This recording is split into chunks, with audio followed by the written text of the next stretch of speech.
call this meeting to order. We are now back in open session. If I could have Councillors Bodner and Hoyle move the council does now rise and reconvene from the closed session at 6:36 p.m. Questions?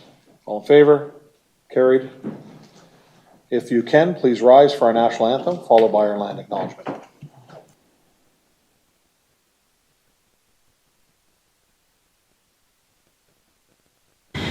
O Canada, our home and native land, true patriot love in all of us command, car ton bras s'est porté l'épée, il s'est porté la croix. Ton histoire est une épopée des plus brillants exploits. God keep our land glorious and free.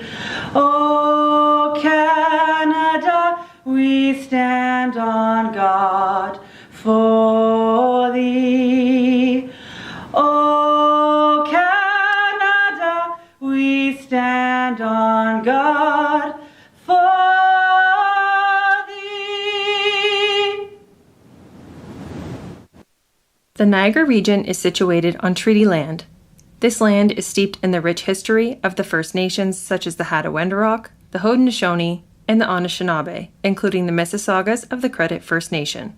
There are many First Nations, Métis, and Inuit people from across Turtle Island that live and work in Niagara today. The city of Port Colborne stands with all Indigenous people, past and present, in promoting the wise stewardship of the lands on which we live. Okay, we have one proclamation this evening. If I could have Councillors Aquilina and Beauregard proclaim that June is Seniors Month 2025. Council, any questions or comments? All in favor? That's carried.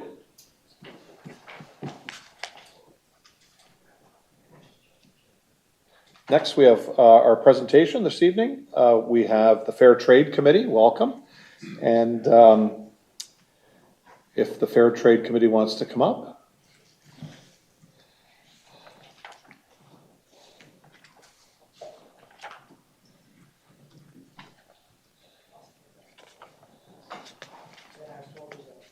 Just press the red button. Is that that one? We're good? We're live? All right. Thanks, Kellen. Thank you. No, thank you, everyone. Appreciate you allowing the Fair Trade Committee to present tonight.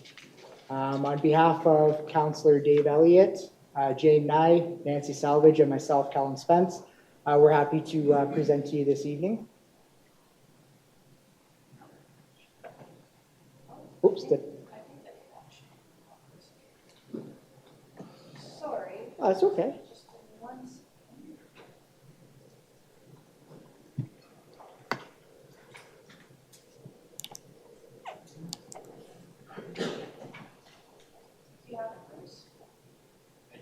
Okay.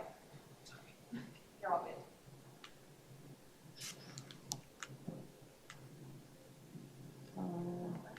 No. We could probably just roll like this, sure. All right, so what is fair trade? It's equity in trade. Fair trade promotes equity by ensuring that producers receive fair prices for their goods, enabling them to sustain their livelihoods. It's labor rights and fair wages. Respect for labor rights is fundamental in fair trade, ensuring safe working conditions and fair wages for all workers involved. It's also environmental sustainability. Fair trade emphasizes environmental sustainability, encouraging practices that protect ecosystems and promote sustainable agriculture. How fair trade helps producers and consumers. Fair wages for producers. Fair trade ensures that producers receive fair wages, allowing them to support themselves and their families adequately. Fair trade market prices differ from traditional market prices.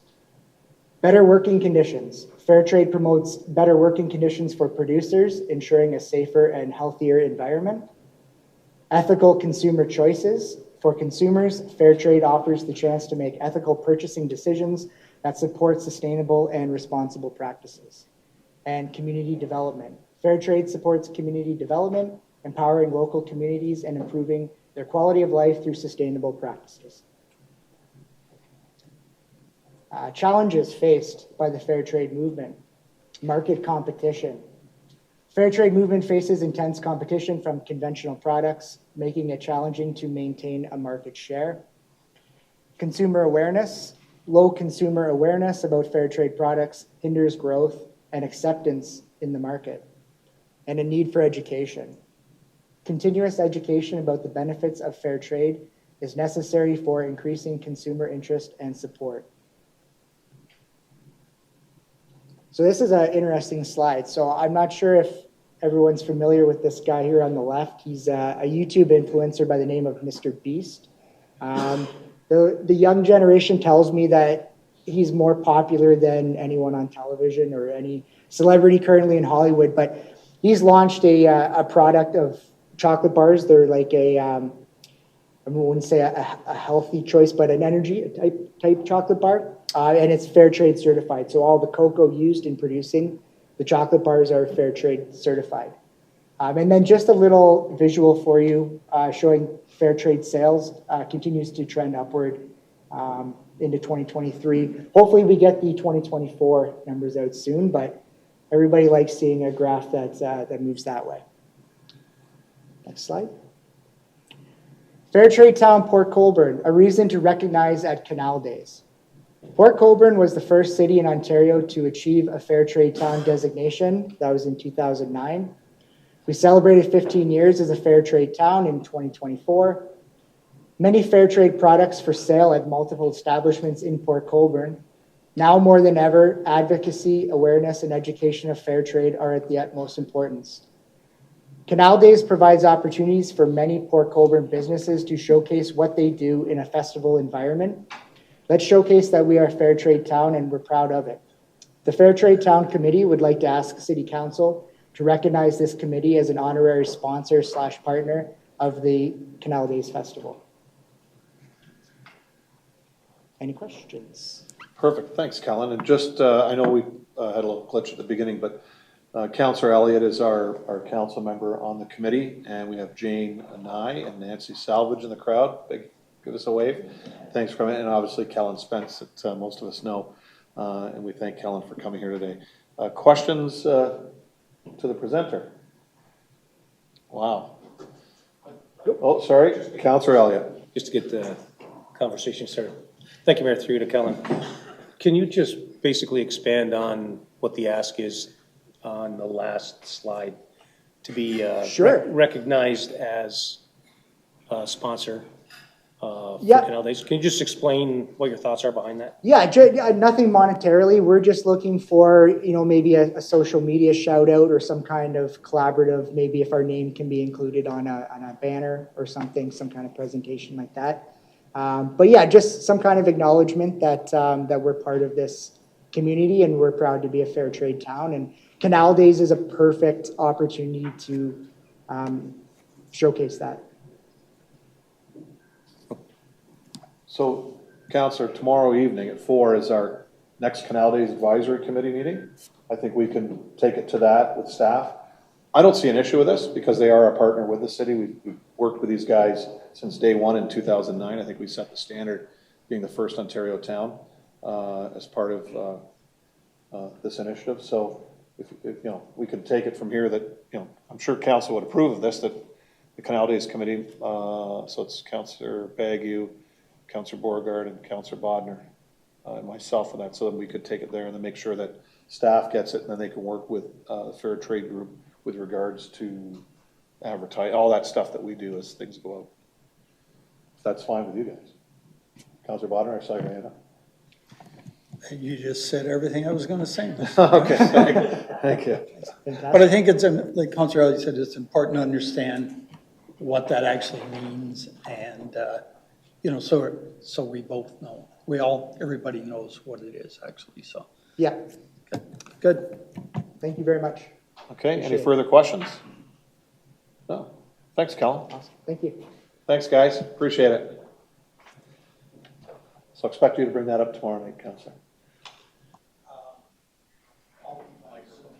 Oh, you can still, okay, so you both will be there, right? Yeah. Mark will be there. You're gonna be, you'll be Zoom, that's fine. So, okay. All right, we can lead the charge in that. Okay.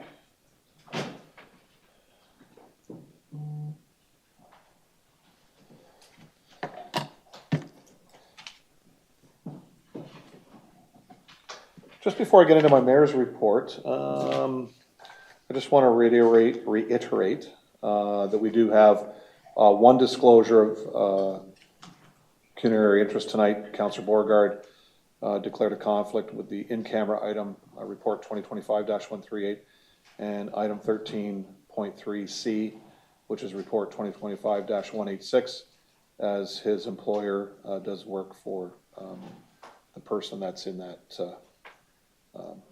those two reports. And nobody else declared a conflict with any other items, so. Okay. We had a productive 3 days at the annual Federation of Canadian Municipalities Conference in Ottawa from May the 29th to June the 2nd, representing Port Colborne among 2,000 delegates were myself, Councillor Bruno, CAO Brian Bowles, and Public Works Director Stephen Shapowski. We learned from leaders of municipalities from across Canada unique approaches to affordable housing, climate change, policing, and aging infrastructure. We were pleased to be able to meet with federal ministers, MPs, and with executives from Canadian National Railway. The trade show featuring the latest ideas and innovations for municipal public works and parks and everything else you can think of was excellent this year. The technology these days is truly eye-opening compared to a decade ago. And we're pleased Niagara is well represented on the FCM Board of Directors with the re-election of St. Catharines Councillor Robin McPherson. So can we congratulate Robin on getting re-elected? And the countdown is on. We are T-minus 38 days to our city's greatest annual event, the Canal Days Marine Heritage Festival. Thank you to our communications team, our Parks, Rec, and Tourism team, and teams from Public Works for pulling together the media launch event last Thursday. We were hosts to all our generous sponsors who partner with us to present the fabulous citywide festival. Thank you to each and every one of them for investing in our festival and within our community. We announced the bans on WeeStream along with all other major attractions which draw thousands of visitors to our city on the canal. It takes many hands to make the festival a success, and I cannot be more proud of our city staff who step up to make it a better each year. On behalf of council, I extend a special salute to the Port Colborne Heritage Marine Museum, celebrating its 50th anniversary this year. The original museum curator half a century ago in 1975 was Heather Ott. She and her team, including then assistant curator Virginia Anger, presented the first Canal Days Festival in 1979 as part of a larger regional celebration of the 150th anniversary of the Welland Canal. All the museums and cities along the canal participated. Our museum welcomed almost 500 people. The curators, staff, volunteers, and some local business partners decided to make it an annual event, extending exhibits and displays along the canal on West Street. In the mid-1990s, Mayor Vance Badaway was inspired by the spirit of the festival and envisioned its greater potential, and he took it to the next level by expanding events across our community.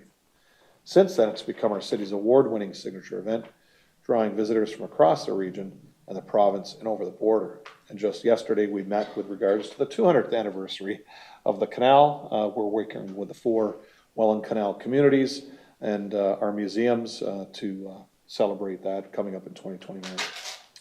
Port Colborne was well represented at the Greater Niagara Chamber of Commerce Niagara Business Achievement Awards last Wednesday evening.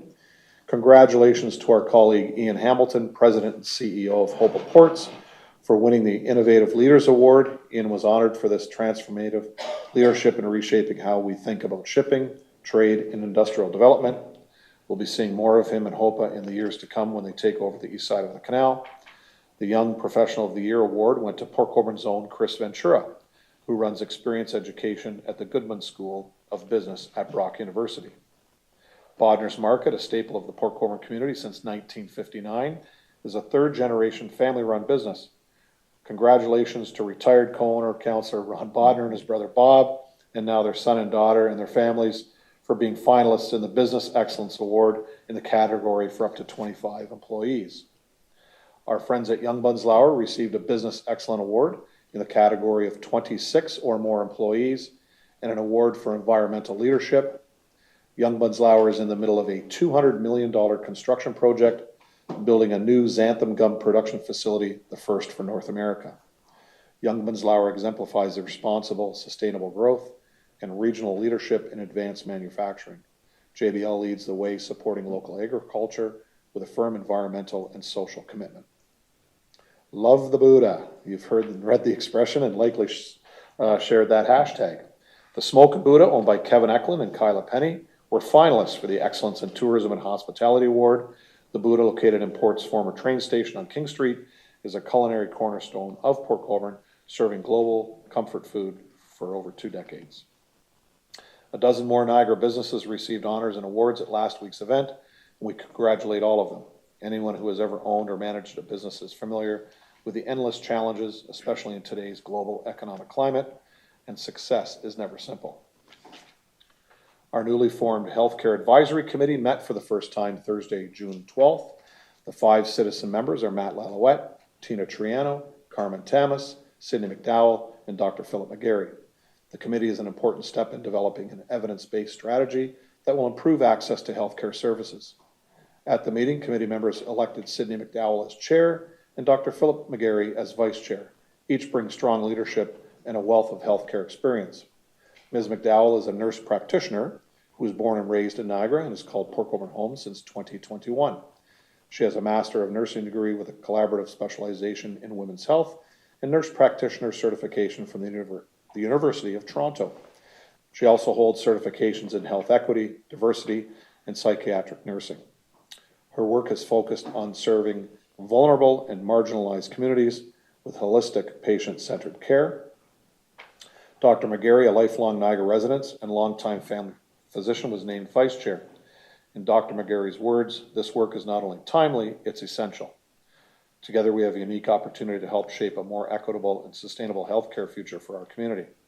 The committee's mandate is to develop a clear path forward to address local needs and ensure access to quality services are timely and equitable. The group brings together a mix of residents to ensure a broad range of voices and perspectives are included. Our next committee meeting is scheduled for early July with regular updates to be shared publicly. Please see the city's website for meeting dates, agendas, and minutes. Last weekend, the annual Budweiser Can-Am Walleye Challenge took place at Sugarloaf Marina.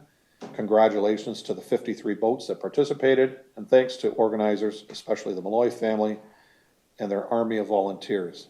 As I've always said, you can't get things done in this community without great volunteers, and we have the best across the nation. I was able to attend the 90th anniversary of the Italian Hall in Port Colborne last weekend, where I joined President Lou Pambianco to offer congratulations on behalf of council and the community and present a plaque to mark the occasion. I want to thank the organizers and everyone involved with the hall for all they do for our community. On Saturday, I hopped aboard the Victory One cruise ship to speak with Peter Greenberg, who's the travel editor with CBS Radio. We talked about all things Port Colborne. We even talked a little bit about CFL and NFL football, of all things. I also got to sit down with John Wagoner, who's the owner of Victory Cruise Lines, who I met about 5-6 years ago when he still owned Victory before he sold it to Hornblower. He was on board. So I congratulated him with what a great job he did on refurbishing the 2 ships. The first one's the Victory 1 that I was on. Victory 2 has been in and out of Port Colborne a number of times this summer. So at the time, John and I served on a committee for the Great Lakes St. Lawrence Cities Initiative, which we presented at the conference they held in Niagara-on-the-Lake a few years back. So he's a real good supporter of Port Colborne. He asked me about the fishing derby, and he says, hey, the weigh-in's going on this afternoon. I said, John, I'm going down with my wife. Why don't we meet around 3:30? So I introduced him to everybody down there. We actually gave him a shout out when I spoke to the audience we had, because again, he is a good supporter of the community. All in all, and it was a phenomenal opportunity to share about our town with a journalist and industry leader, both of whom communicate with millions of eager travelers each year. Congratulations are in order for South Coast Homes as they opened their sales office last weekend with a community barbecue. Things must be going well as the first phase of their home sales have already sold out. I want to give a big thanks to Marcello, his family, and everyone at South Coast for helping to grow Port Colborne. Does anyone remember the etching stones from the mid-1980s? They were placed on the property around the Port Colborne Public Library, part of a community arts park. The Port Colborne Image Committee invited local artists to design a local scene, which were transferred to a metal plate, durable enough to take rubbings or etchings. People could go in anytime with a paper and pencil or pastel or whatever, and rub the carved relief to make their own Port Colborne art to take home. An exhibit of framed prints of those plates will be featured in the library's atrium gallery for the month of July. And we've been celebrating the 50th anniversary of the Port Colborne Historical and Marine Museum since it opened in May. Museum staff and volunteers invite everyone to participate in the golden anniversary by bringing it all back to the decade that started it all, the 1970s. Remember those, Councillor Baggy, with big wide bottom pants? So, as it says here, put on your bell bottoms and maxi skirts, lace up those platform shoes, and get into the 70s spirit. Join the fun Sunday, July the 6th, from noon to 4 on the grounds of the museum, 280 King Street. There will be 70s cars, lawn games, and food vendors. Lawn games, I hope they're not bringing back the original lawn darts. we don't want to see anybody lose an eye on that one.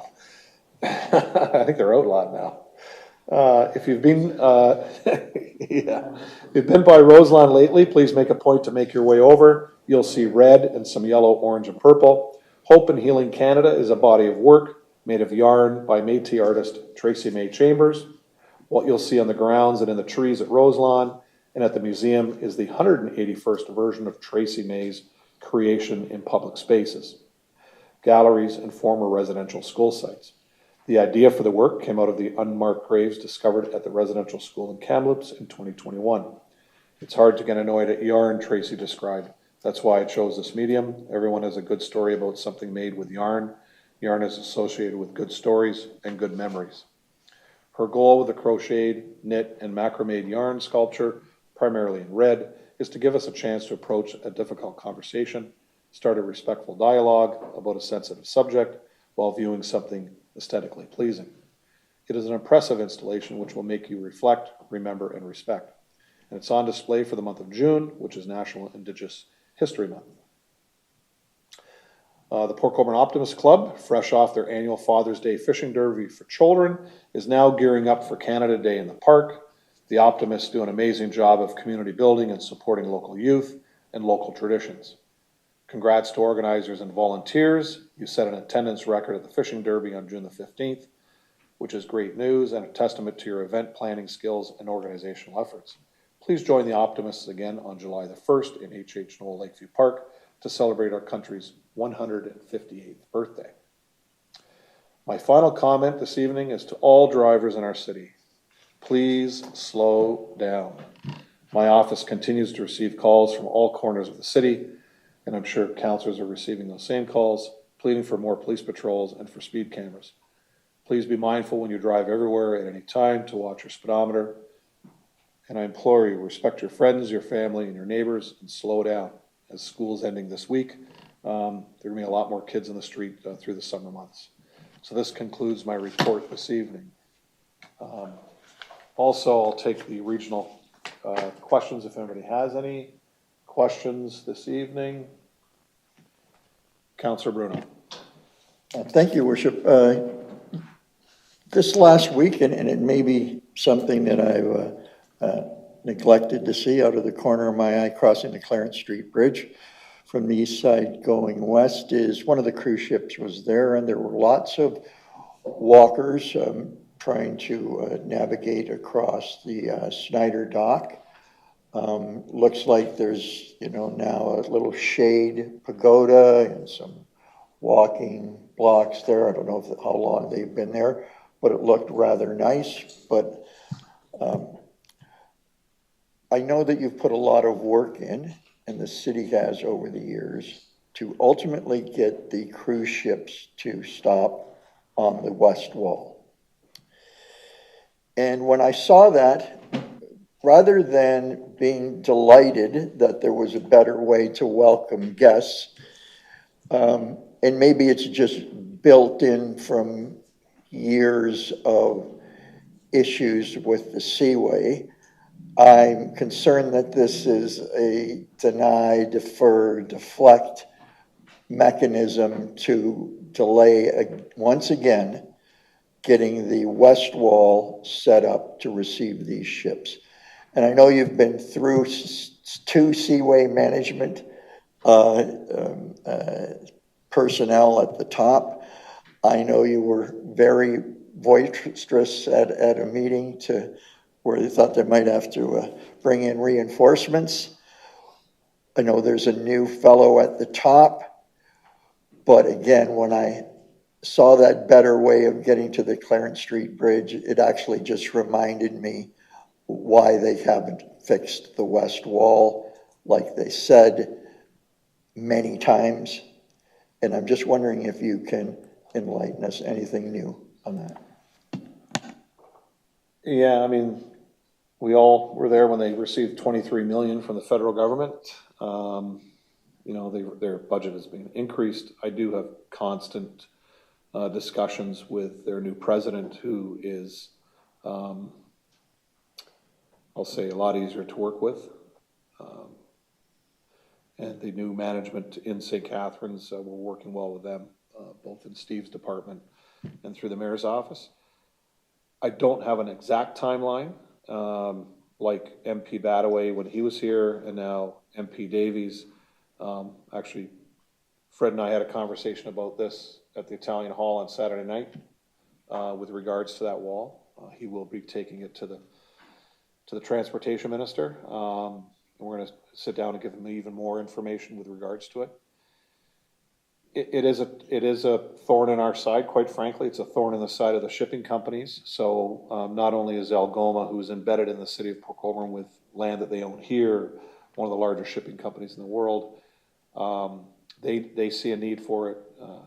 Canada Steamship Lines, another one of the Canadian-owned company.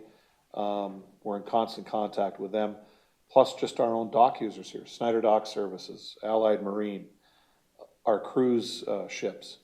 The list goes on and on and on, quite frankly.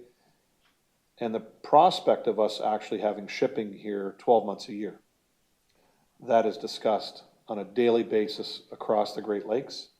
We're trying to position ourselves where we can do that. It's great for our local economy. It's great for the shipping economy. It's great for the environment.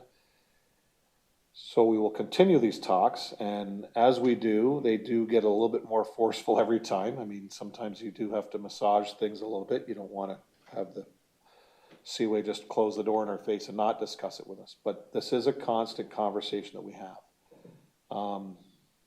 The former transport minister, Minister Rodriguez, who we had 15 minutes with, which turned into an hour, and 3/4 of that time was spent on Wharf 18. In trying to get this done. So it is, you know, the Liberal government is back in. They know the issues down here. Our new MP will be taking those forward like our last MP did. So we will continue to work. They are working on some partnerships on that dock to bring business to that facility, which is a good thing. So we'll keep you up to date as much as possible. But, you know, I'm having constant conversations with the new president, constantly. There's not a couple weeks that go by that I don't speak to him. So, Councillor? Is there anything merchants downtown on West we can do, some of our committees can do? Does it have to go back to the old-fashioned letter writing campaign? Like, is there anything we can do? Because, you know, if tomorrow morning they said yes, there's design, tendering, contracting. I mean, you could say yes tomorrow, and it means 2028. Yeah. And so the sooner you move the yes forward, you know, this has been going on for a long time. It's just very frustrating that you can see those boats over there at a coal dock. And we're talking about, you know, the country bringing in tourism and all of this stuff. And you see these people traipsing along, trying to avoid any dirt. You know, they've got a bus or something to catch. They're crossing the canal, they can get land, they can get locked on this side if the bridge is up. Just feel all those people coming into town and, you know, they're missing an opportunity and our merchants are. And I guess I'm just probably not quite as frustrated as you from what I hear in some of those meetings, but just for the life of me, there's got to be something we can do. I don't know if it's, you know, all hands on deck, you know, senior staff, but appreciate the effort, and it's just really disappointing that it's taken this long. Thank you. Yeah, so engineering work has been ongoing for the last about a year and a half now. They've done all kinds of test holes. They are doing their design. So those things are moving forward behind the scenes, but it's literally getting that shovel in the ground is what we want now. We want that wall fixed. Another big chunk fell into the canal over the winter time. The Great Lakes Pilots Association called me directly to state that they were very worried about this because with that chunk falling in, they wanted to know what depth in that area it is, because as opposed to being 32 feet, it could be 28 feet. They have to know this. So I took that to the Seaway and said, you know, you've got concerns with our safety with those. I mean, you know, it was a large piece of that wall. I mean, that wall's been there a long, long time. I mean, it's all reclaimed land, like not reclaimed, it's all landfill. It's all cribbing and rock and whatever else they put in there. That all has to be rebuilt. So, as I say, we will. I think, you know, we can sit down and speak with Gary's department and Greg Higginbotham and that team, because they directly look after the cruise ships for us. We can get those companies involved and get our business involved. Yeah, like we've already written a letter from the commercial industrial sector. So Algoma, HOPA, Allied, ourselves, Snyder Dock Services wrote to the minister at the time. We wrote to the president, the new president, when he just came in. He actually sought me out in February in the blistering cold. We were able to meet in Welland about it because of the letter that was written, and we all signed it. We met here. I did a report on that. We did meet here with regards to it. So, yeah, they're not turning a blind eye, Gary. Believe me. They keep telling me it's this. I said certain things, and here we are. So we will keep up the fight. Believe me. It could almost go back to when Councillor Bodner. I don't know. It might have still been in play when you were probably in your term, but it goes as far back as Ron, when Vance was mayor, John Maloney was mayor, now myself. Like, this is not a new issue. We know that. Yeah. So, and the local industry will tell you, it has taken money out of a lot of pockets in this town, not having wharfs 18, 1, 2, and 3 open. And that is one of the things we are. You want economic stability within a country, province, within our city, fix the damn dock. It's as simple as that. So, thank you. Any further questions? Councillor. It's not a question, it's a comment. Sure. 2 comments, actually. One is Miller Road. I want to thank staff, yourself, and the region for initiating that. I took a drive out yesterday and the week before. It was just gravel at that point, and Monday night it was pavement, not completed, but it's much better. So Yeah, they had to rebuild that section. It was crumbled so bad. So, yeah. And Councillor Davies was part of that at the time before he ran in the election. So he worked with myself and other councillors. So I noticed a few of the mailboxes seemed quite low, probably because they've had to build up the road. But so thank you for that, and also thanks for bringing NRP, especially in Ward 4. Like I have seen quite a few police out, so I appreciate that. Yeah, that's both our local detachment as well as the traffic division. shared some time out in certain roads in that area as well as certain areas in town, so.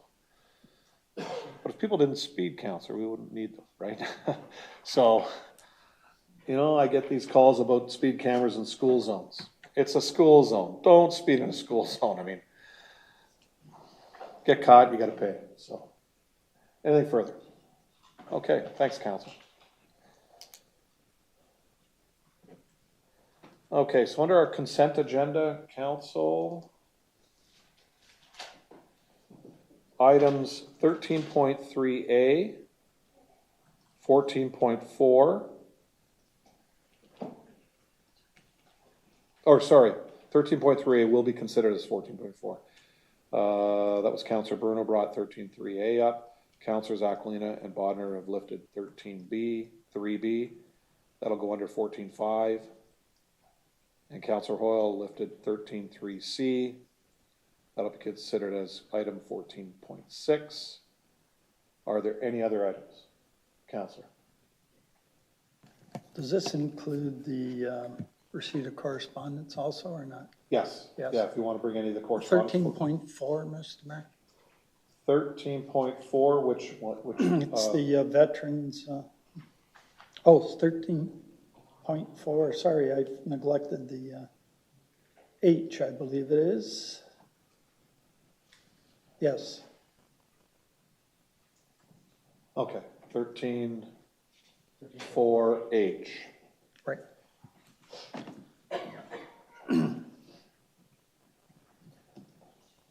Anything further? Councillor? Can I read the correspondence on 13.4B?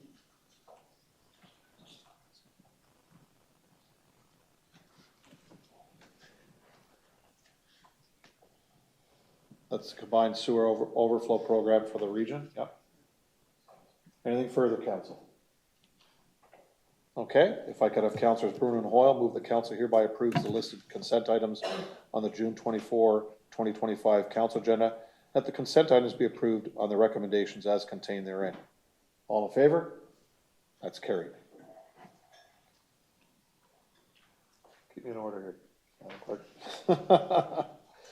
Okay.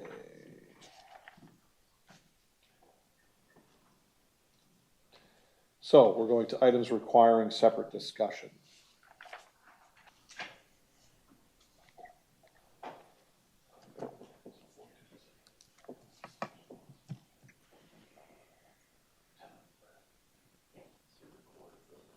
It's like the Main Street Bridge or that spring.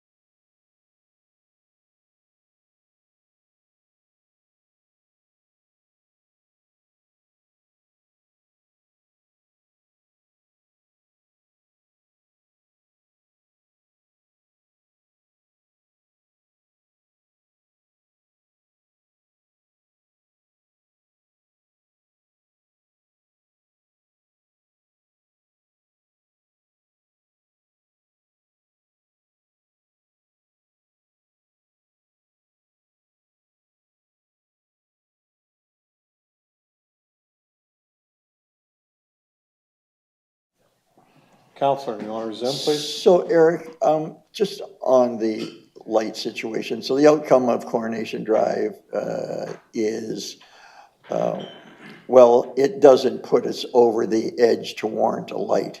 But, you know, it's like everybody who piles on with the development, ultimately there's too many there. And the answer on Coronation Drive, previous planner, previous private planning consultant was, you know, we're going to get development fees, and then there was some line about, you know, because it's on a provincial highway, there's some creative things you can do with development charges, was the last I heard.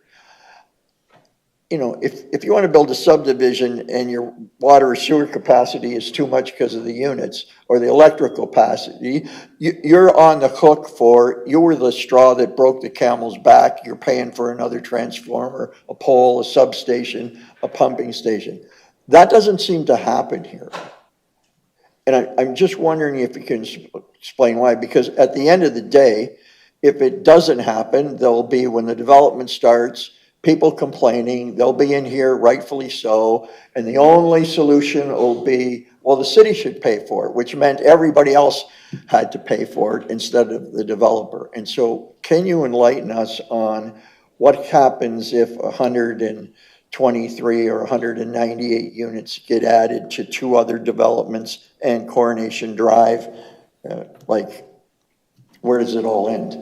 So through to the mayor and the councillor, one of the big items on the holding provision for the zoning has to do with the developer clearing condition related to a traffic impact study that is completed to the satisfaction of the Ministry of Transportation. And through discussions with the MTO, there's likely to be, there's intersection improvements that are going to be required, and it's likely that that's also including signalization. So the connection of Franklin Avenue to West Side Road, subject to Ministry of Transportation approval, subject to Ministry of Transportation signing off on that transportation impact study, and then improvements to the street, improvements to signalization at the developer's expense. That occurs prior to the hold being cleared, prior to the construction beginning. So just lastly, the last guy in, maybe the guy paying for the lights and not the taxpayers of Port Colborne. Thank you. Okay, thank you. Councillor Elliott? Thank you, Mayor. Through you to Eric. Just a couple of questions. And you did answer it with the opening of the road. I'll pile on with what the councillor said about parking, and I'll go a different tack. You've got 112 units with 116 parking spots with 4 extra accessible parking. So you've got 8 accessible parking. What happens if you don't require 8 accessible parking spots? Then you're down to less than 1 parking spot per unit. If there are nobody that needs an accessible parking spot, you've got 112 units, you need 112 parking spots, but you don't have them because 8 of those spots are accessible parking. Eric? So you don't have 1 spot per unit. Through the mayor to the council, that is it's a good point. It's a good consideration, and I think parking is subject to further review at the site plan stage, keeping in mind that the spots listed also have to include visitor parking for the building, and so those 8 accessible spaces, we'd have to take a look at our bylaw and see, we may have an opportunity to reduce that if not needed. There may be a way to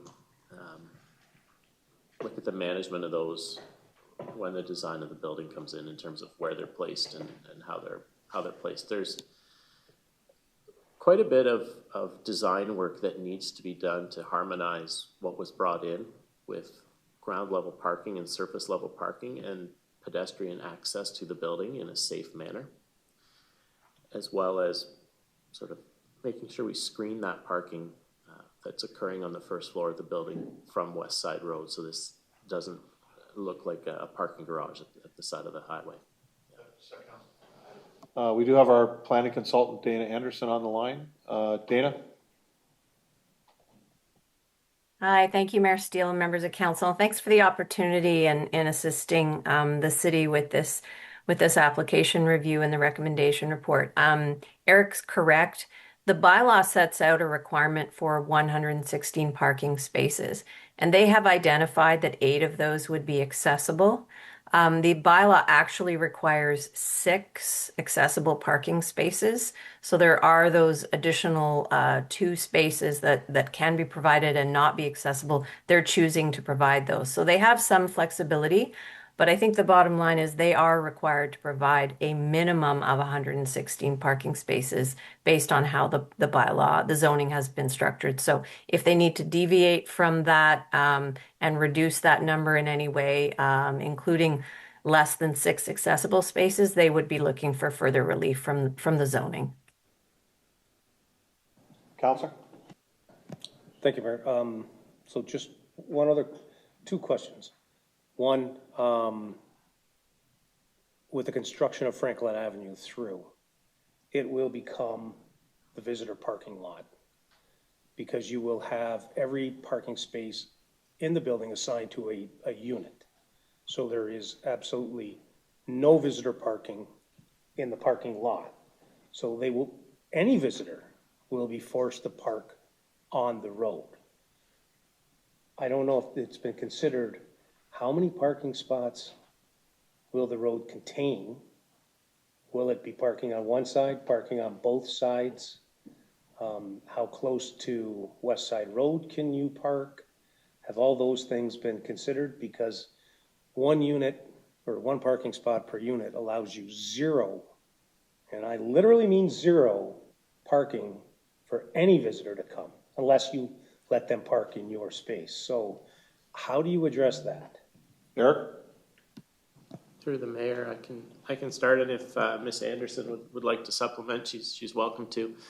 But the road design needs to come into us for site plan review. Currently, we don't have any information on that design or that cross section provided by the developer. So we would be looking to see, are they accommodating parking? Is the MTO allowing parking to occur within their area of influence? There's a few considerations that need to occur before we can offer some final comment on that. And just one last question. In the package that we got and with all the information, there's no site plan diagram. There's nothing that shows me where's the building gonna go, where's the entrances gonna go, if and when do you put Franklin in, where's the entrances.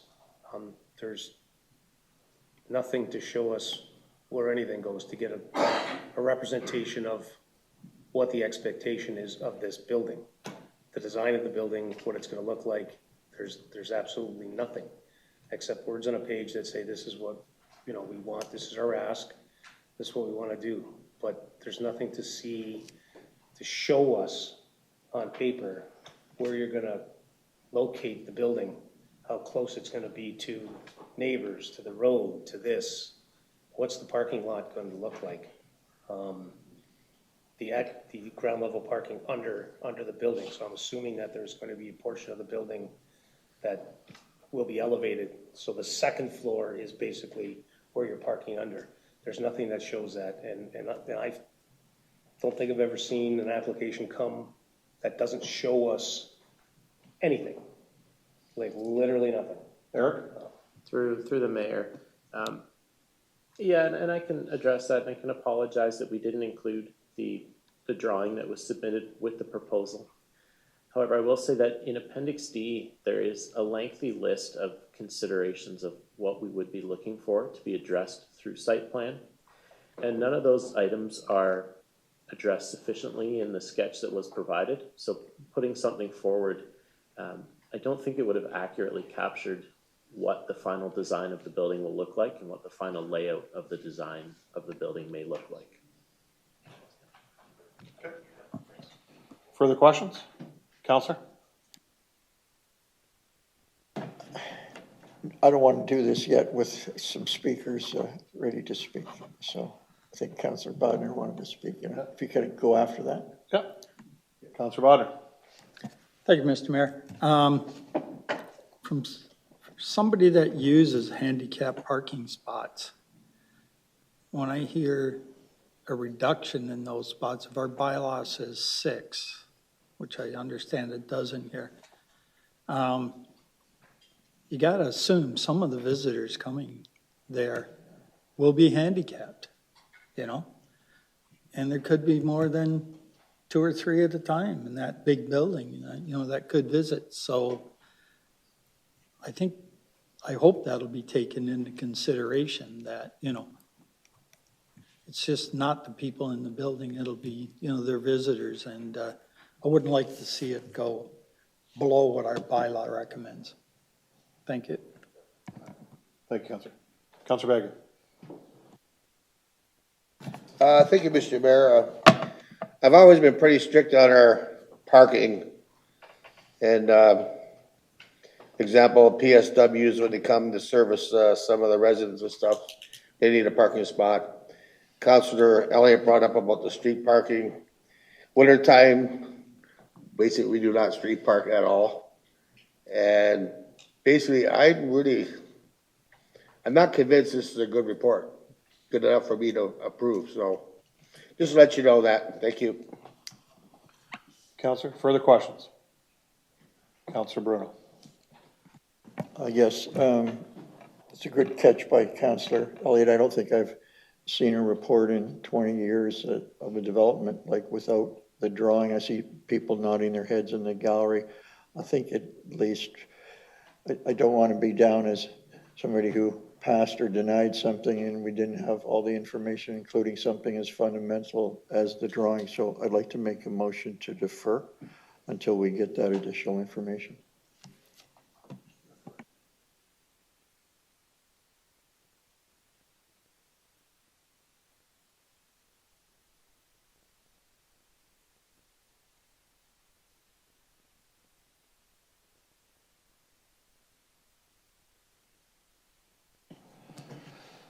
It's a referral, and you can't do that.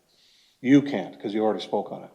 Okay, that's fine, I'm sure. So somebody that hasn't spoken can do it. Sure. But you can't. You can't, so. Councillor Beauregard. I guess through you to council, I understand we don't have the materials in front of us like we typically would, but it is on our current applications on the website. So all the materials are still there and publicly available. So that's all I'll say to that. Okay. Anything further? Councillor Hoyle. I would like to have this, was it deferred? Referred, sorry. Yeah. So you're gonna refer it back to staff? Back to staff, Are you yes. gonna give us a date that you want it to come back? Is it the next meeting? We need some insight here from. Yeah. Yes. So you wanna bring it, so it'll come back next meeting with including the, a rendering of the plan, which I believe we've seen in the public meeting. Correct? I'm pretty sure it was there. Through the mayor, yeah, that's correct. So, but you can bring this report back, include that rendering that was in the public meeting, as Councillor Beauregard referred to.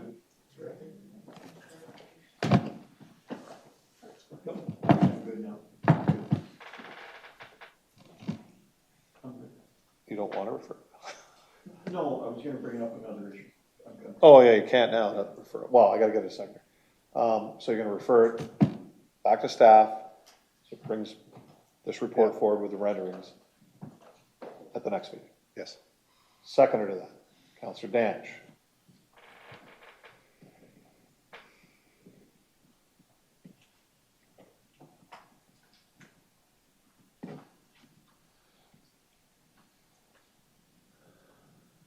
Discussion on timing and information, anything to that, I'll take. Yeah, I guess my question is about timelines as regards to how long, whether or not this application is impacted by the Planning Act timelines. Eric? We defer. Through the mayor, yes, it is, and those timelines are passed. Okay, so they could go right to the board.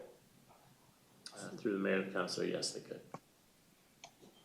Okay.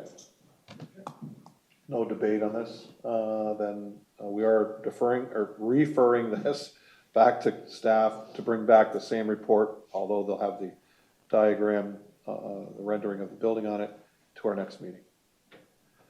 All in favor? All opposed? That's carried.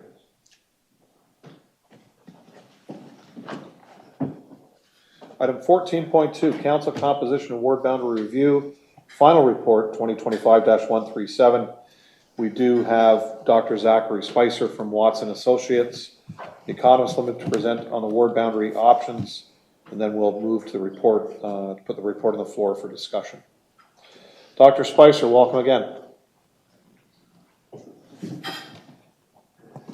Thank you so much. I appreciate it. All right.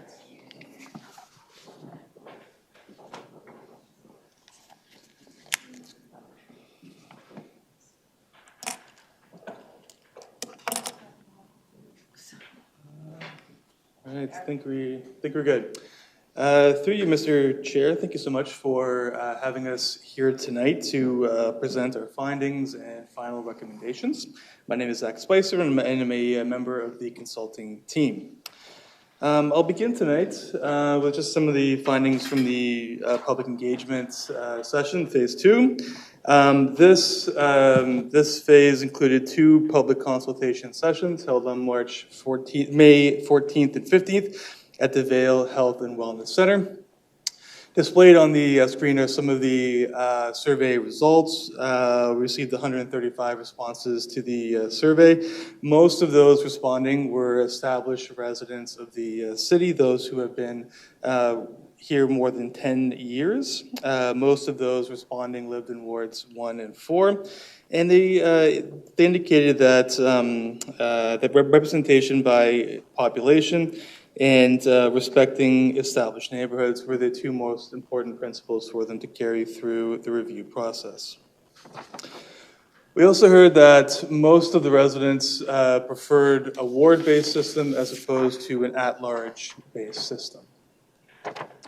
We'll also have some comments on the existing ward system. We've provided our recommendations regarding the existing wards in the discussion paper, the preliminary options report, and the final options report. We concluded that the existing system has identifiable but not insurmountable shortcomings. Most of these shortcomings relate to population disparities.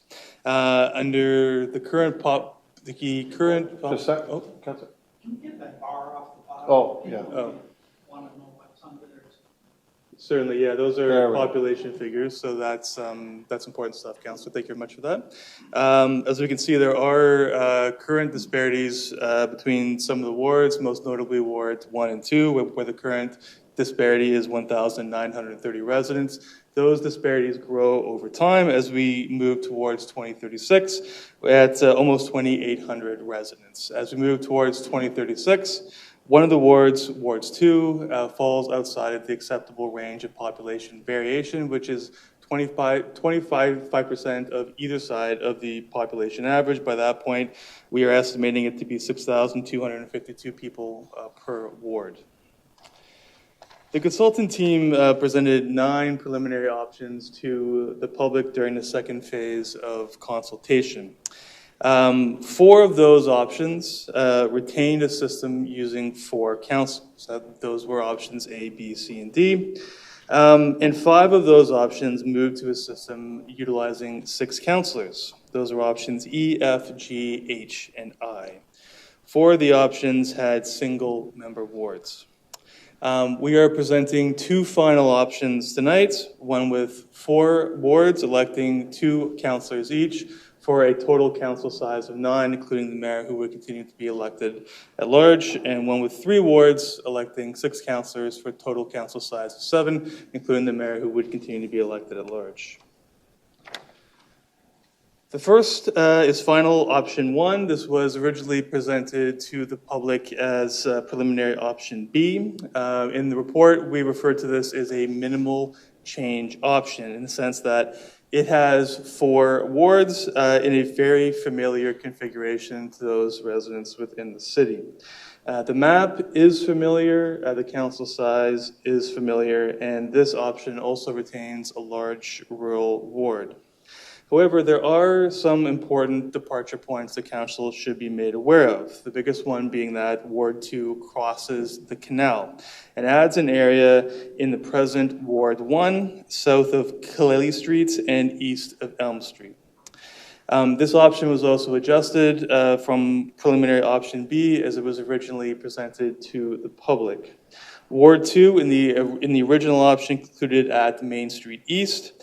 We've now shifted the boundary to Concession Road 2 to absorb territory that is slated for development. We heard during the second round of public engagement that this was a natural configuration for the community. This option provides for very good population parity. All of the wards are currently within the acceptable range of population variance, with 2 of the wards within the optimal range, which is 5% of the average. The average currently being 5,323 residents per ward. As we move towards 2036, all of the wards remain within the acceptable range of population variation, with Ward 3 in the optimal range. Oh, sorry. We argue that this is largely successful in providing for effective representation. This option provides for good population parity both now and in the future, and does a very good job at respecting established communities of interest, including retaining a large rural ward. The second option, final option 2, was originally presented to the public as preliminary option G. This is a system that preserves 2 members per ward, but it creates a council of 7, moving to 3 wards. One of the wards is primarily rural and 2 are urban. All 3 cross the canal. This was adjusted from preliminary option G. Ward 2 moves further east to include the elite home development in Ward 2. As you'll see, this provides for good population parity using current population figures. All of the wards are within the acceptable range of population variation, with Ward 2 in the optimal range. As we move towards 2036, Ward 3 falls outside of the acceptable range of population variation.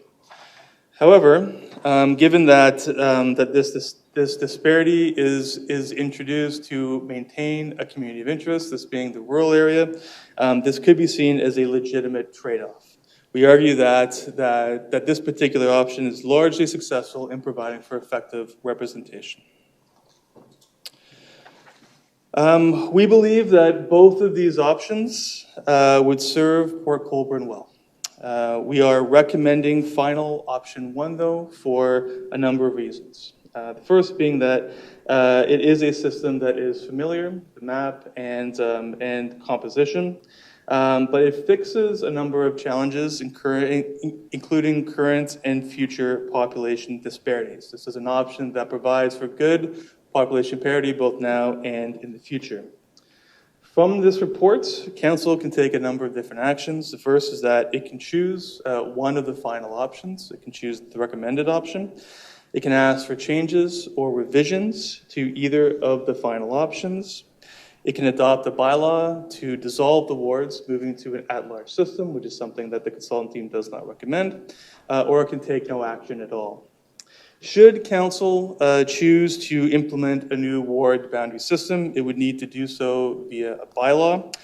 Notice of the bylaw would have to be provided to the public, and a new bylaw could be appealed up to 45 days after passage to the Ontario Land Tribunal. The consultant team, however, is confident that both of the final options would be defensible if it were to be appealed at the OLT.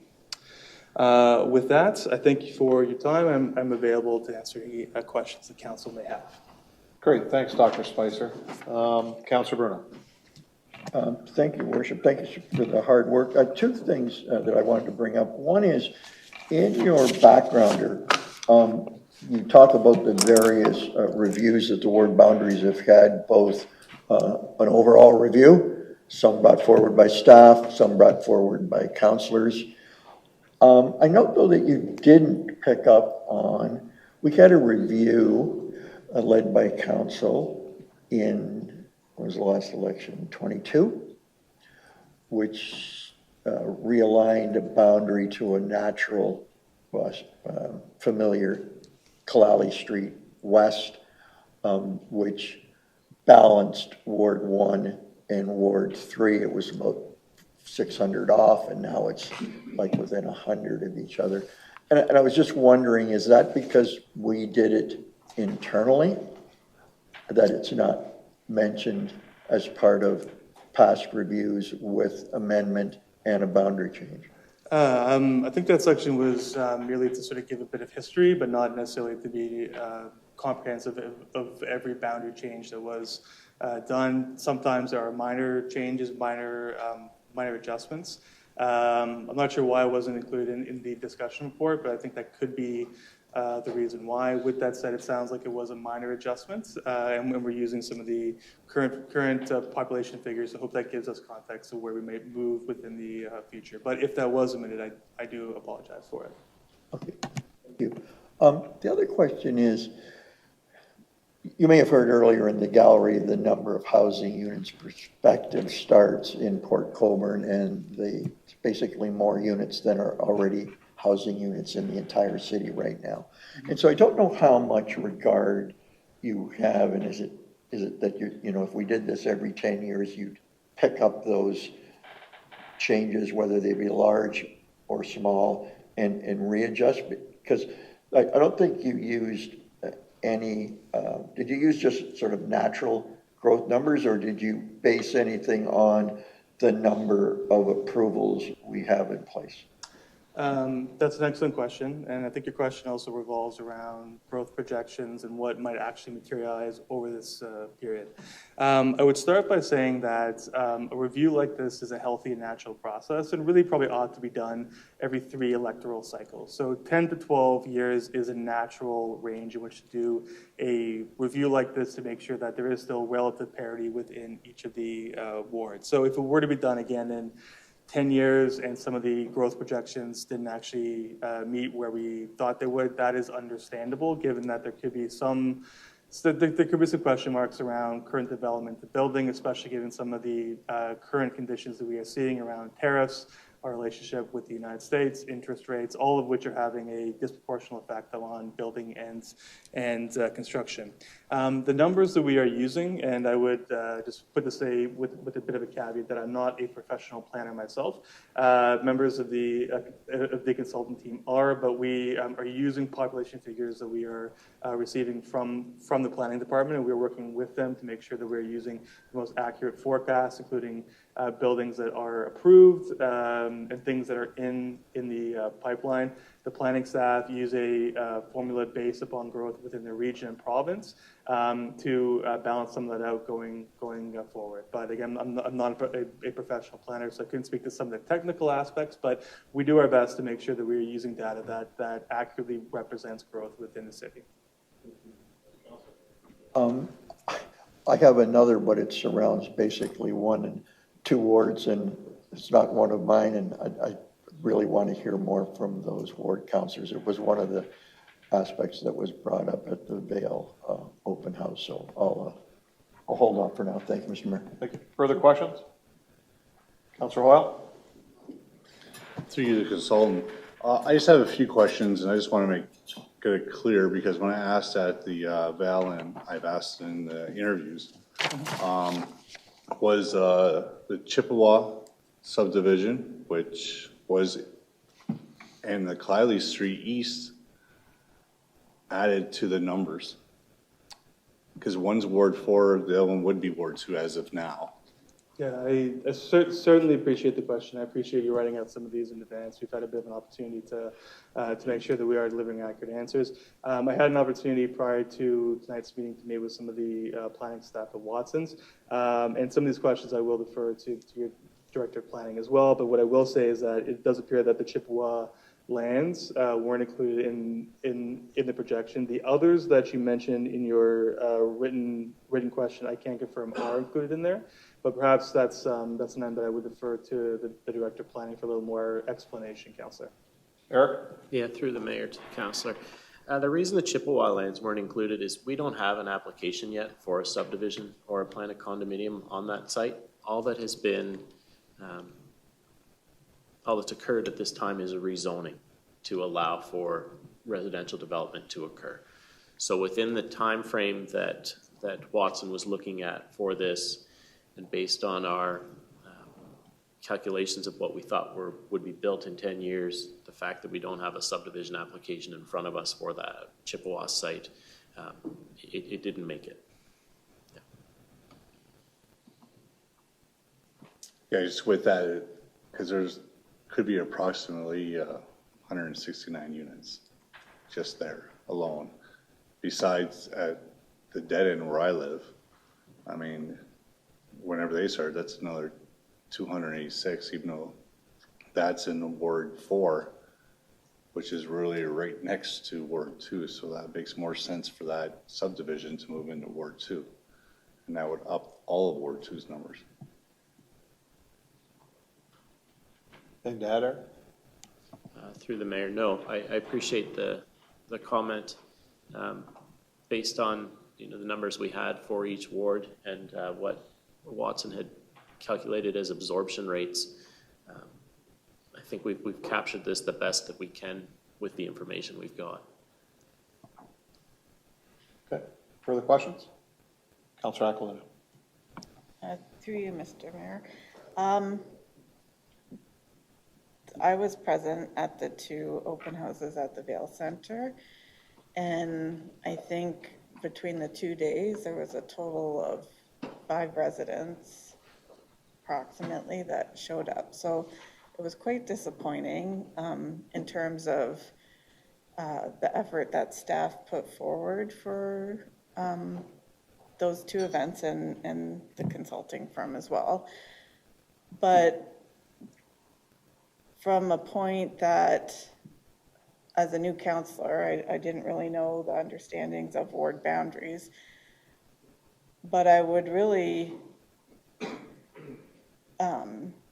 be looking to the residents for their input, because I feel like it's really their decision on how this should be going, as opposed to council making a decision going forward.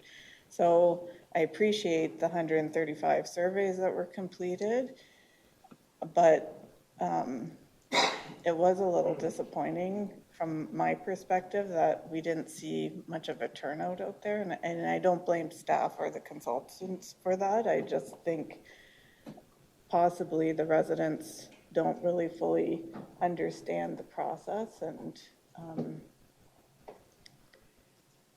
and it's hard to make a decision without having a fulsome understanding of what the residents are looking for as well. But so it's not really a question, it's just a comment.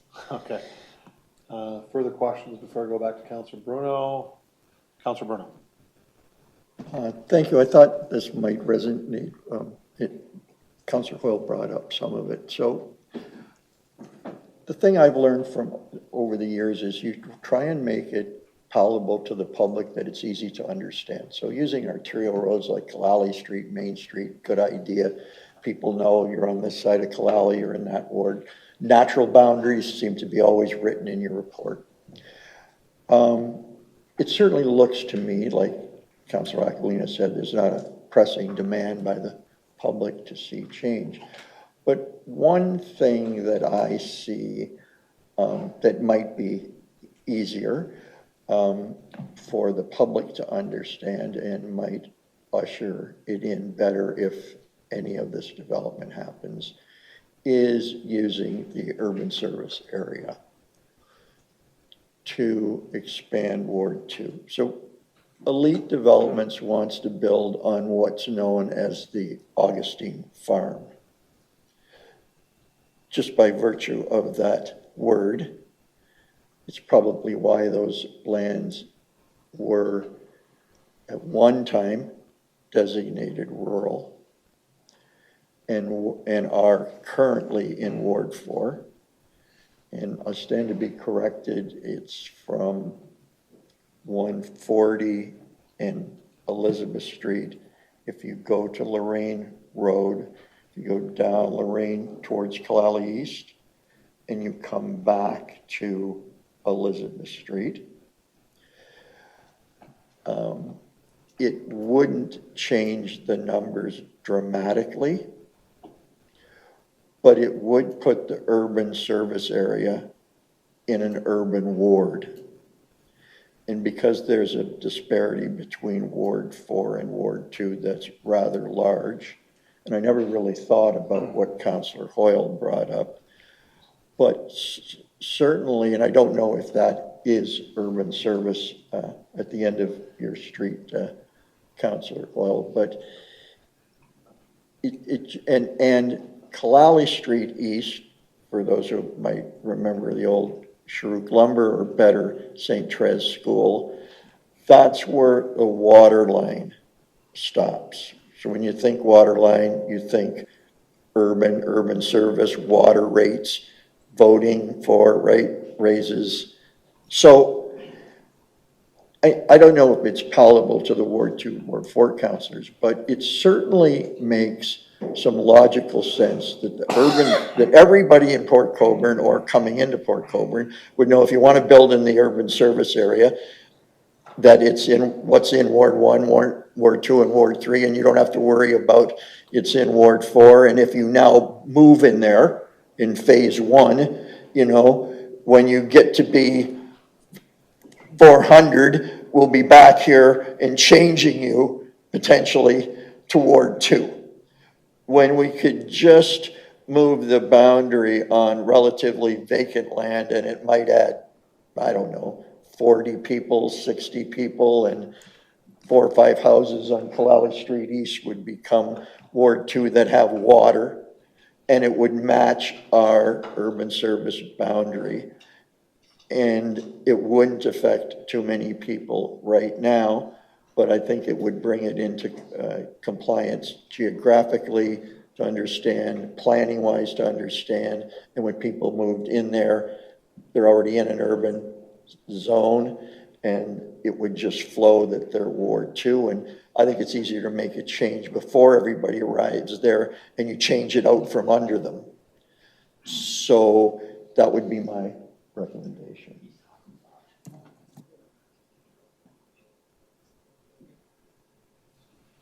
Yeah, just to clarify, the urban boundary east goes down Kalali East to approximately 200 feet past Lorraine Road. Okay. And then down to the Friendship Trail. South of the Friendship Trail is still agriculture and that type of zoning. It's not for housing. Or it could be for state housing, but not for subdivisions. And then, and you're right, as far as Lorraine Road on the other side. So, yeah, just so that, so where Councillor Hoyle lives, that from that, where his street is, all the way to Lorraine Road is all urban area. Okay. Yeah. The old Verdunk Farm, all that area is all urban. Yeah. Mayor, just ask them to bring that map up, that kind of show.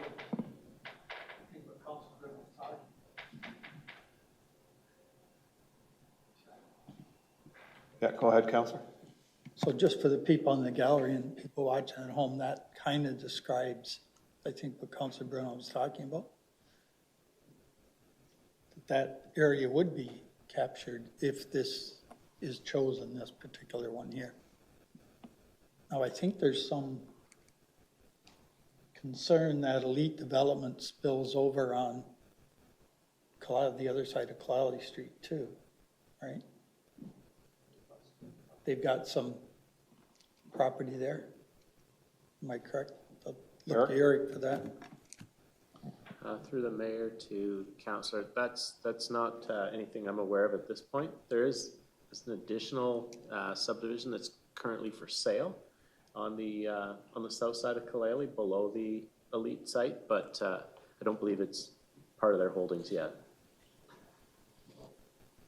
So just so I understand Councillor Bruno's concern, you're saying all the urban area that's out there should be captured by Ward 2? And that does make some sense. You know, eventually it's going to be developed at some time. Yes, I wasn't quite sure the exact boundaries, that's why I used 3. Yeah. But the mayor corrected on the 200 feet and where it would be on Kalali East. But basically, if it's zoned urban service area, bring it into Ward 2, and it's really not a lot of people, but it sets up and makes it a natural boundary and planning and easy for the future. Councilor Borgard? Yeah, through your worship. I do agree with that in principle. I guess one concern that comes to my mind is if we want to go by representation by population, if we keep this urban boundary, like that's where development is planned to go. So it'll constantly be getting bigger, whereas the rural will essentially stay pretty stagnant, I would think. So that would cause some disparity, I would think. So I'm just wondering maybe to you, how much of an impact over next 5 to 10 years would that potentially have on us? Certainly, and that's an excellent question. I would first preface that to say that constructing the ward boundaries isn't simply a sort of arithmetic exercise. It isn't really simply about population. There is a balance between each of the guiding principles, one of which is respecting established communities of interest, but also using recognizable boundary lines. So with that said, the way that we've constructed these isn't simply on the sort of urban-rural basis. That was certainly one consideration, especially given the character of the rural community, which isn't necessarily related directly to servicing, but is certainly part of it, given that it could create a different type of neighborhood culture. So with that said, it's hard for me to sort of adjust population figures on the fly. I would say that we've created these based upon our forecasts and to make sure that the population is relatively balanced. I couldn't say on the spot how much a change like that would adjust some of the population, but I would say given the relatively sparse population of some of these areas, even a minor change could create some disparities that could be of concern, but I couldn't say specifically without having the planning staff run the numbers.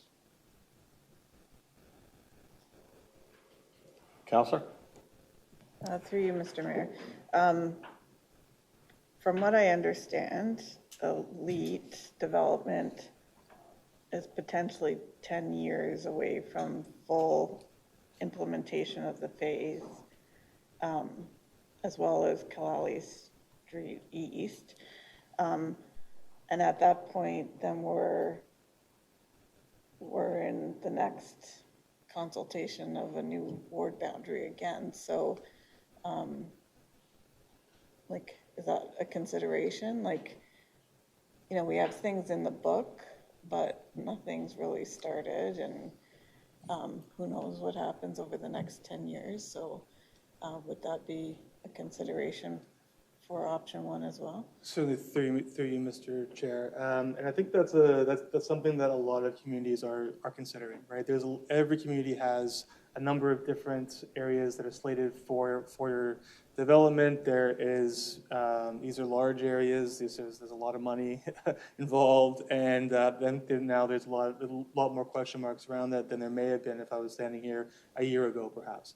Not speaking to specific development, but I think that it is a common question and a common concern. I'd say that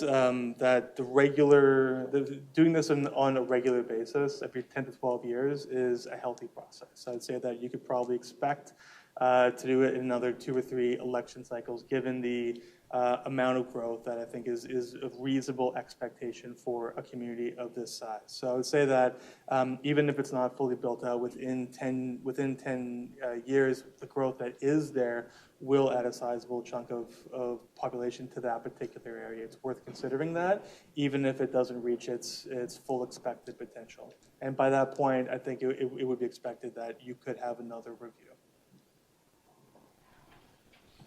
Okay, Councilor. Great, thank you. Further questions? Councilor Bodner, then I'll go to Councilor Elliott. Just a question about the questions. Are you going to go to comments later, or?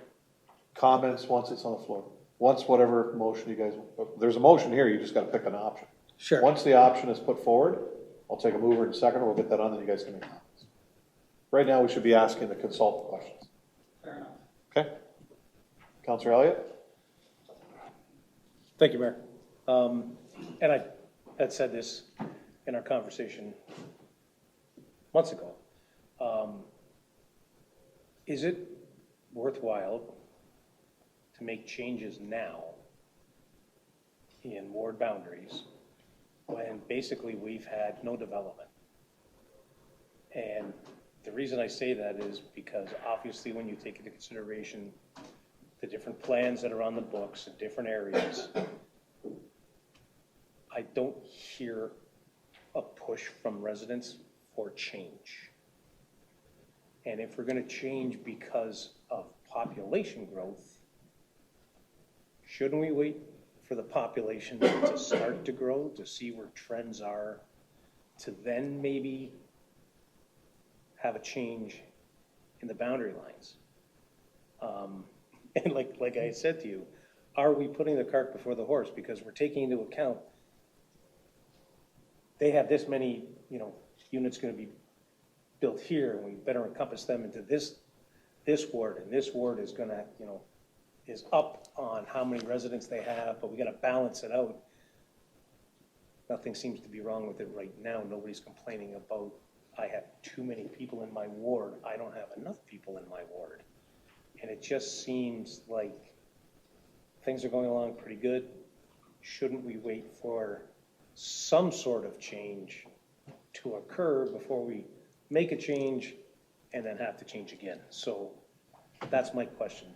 Do you see a need for change now? Or can we wait till change in population occurs gradually and then make a change at that point? So if you get that question. And it may be convoluted, but. Thank you very much. Through you, Mr. Chair. Appreciate the question. I think it's something that a lot of councils are considering right now as well. What I would point to is that there is already disparities within the current wards. They are not outside of the acceptable range of population variation. That 25% variation is given to us through a Supreme Court decision commonly referred to as the Carter case. So all to say, from a strict legal interpretation, the current ward boundaries don't violate some of those principles. But 2 of the wards are on the bottom end, and 2 of the wards are on the top end. So there are already concerning disparities that someone like me would look at and say that there is a need for change. Whether residents believe that is a need for change is something that I'll leave for council to decide. But from my perspective, there are already challenges, and those challenges will worsen over time. But whether whether those challenges are severe enough to warrant change now rather than next cycle is a decision for council. And just further to that, Councillor, when I left in 2014 as a councillor, we were under 18,500. We're just a touch under 23,000 now. That's the largest growth the city has seen since post-World War II. We were with the township, the village of Humberston and the town of Port Colborne just prior to all the merging, which is what's now the city of Port Colborne, was 24,000 people at that time, back in the 50s and 60s. That was our height. When I left, we were under 18,500, and now we're just a touch under 23,000. I'm just saying, that's the growth you've seen. And as Dr. Spicer said, the majority of that is in Ward 3 and Ward 1, with Meadow Heights in that area and in Westwood Estates. You've had the odd spattering homes. But even Ward 4 has actually increased quite a bit. And what was surprising when he had the numbers up there, from what I remember the numbers before, and it has to do with just singles being built up there. Obviously, there's no subdivisions, but the number of houses that actually have been built out Ward 4 since I left in 2014. So, I mean, look at. I'm just saying, in 2010, when we came out with 0 development charges, when Councillor Butters and I led that charge, we were building 10 houses a year. Last year, Eric, I don't know if you know the numbers, we were around 200 homes or 180 homes, somewhere in there. Approximately, how many? Through the mayor, I don't know the number. Oh, okay, I'm sorry. not, no, I it's think more it's- than nothing. Yeah, like it really was nothing, now we're building. So, I mean, I know the third phase of Westwood, they want to get going ASAP. You've got Meadow Heights bouncing along. Saturday, Mr. Long and I and Mr. Cotton were at the opening barbecue for South Coast. They've sold out their phase one.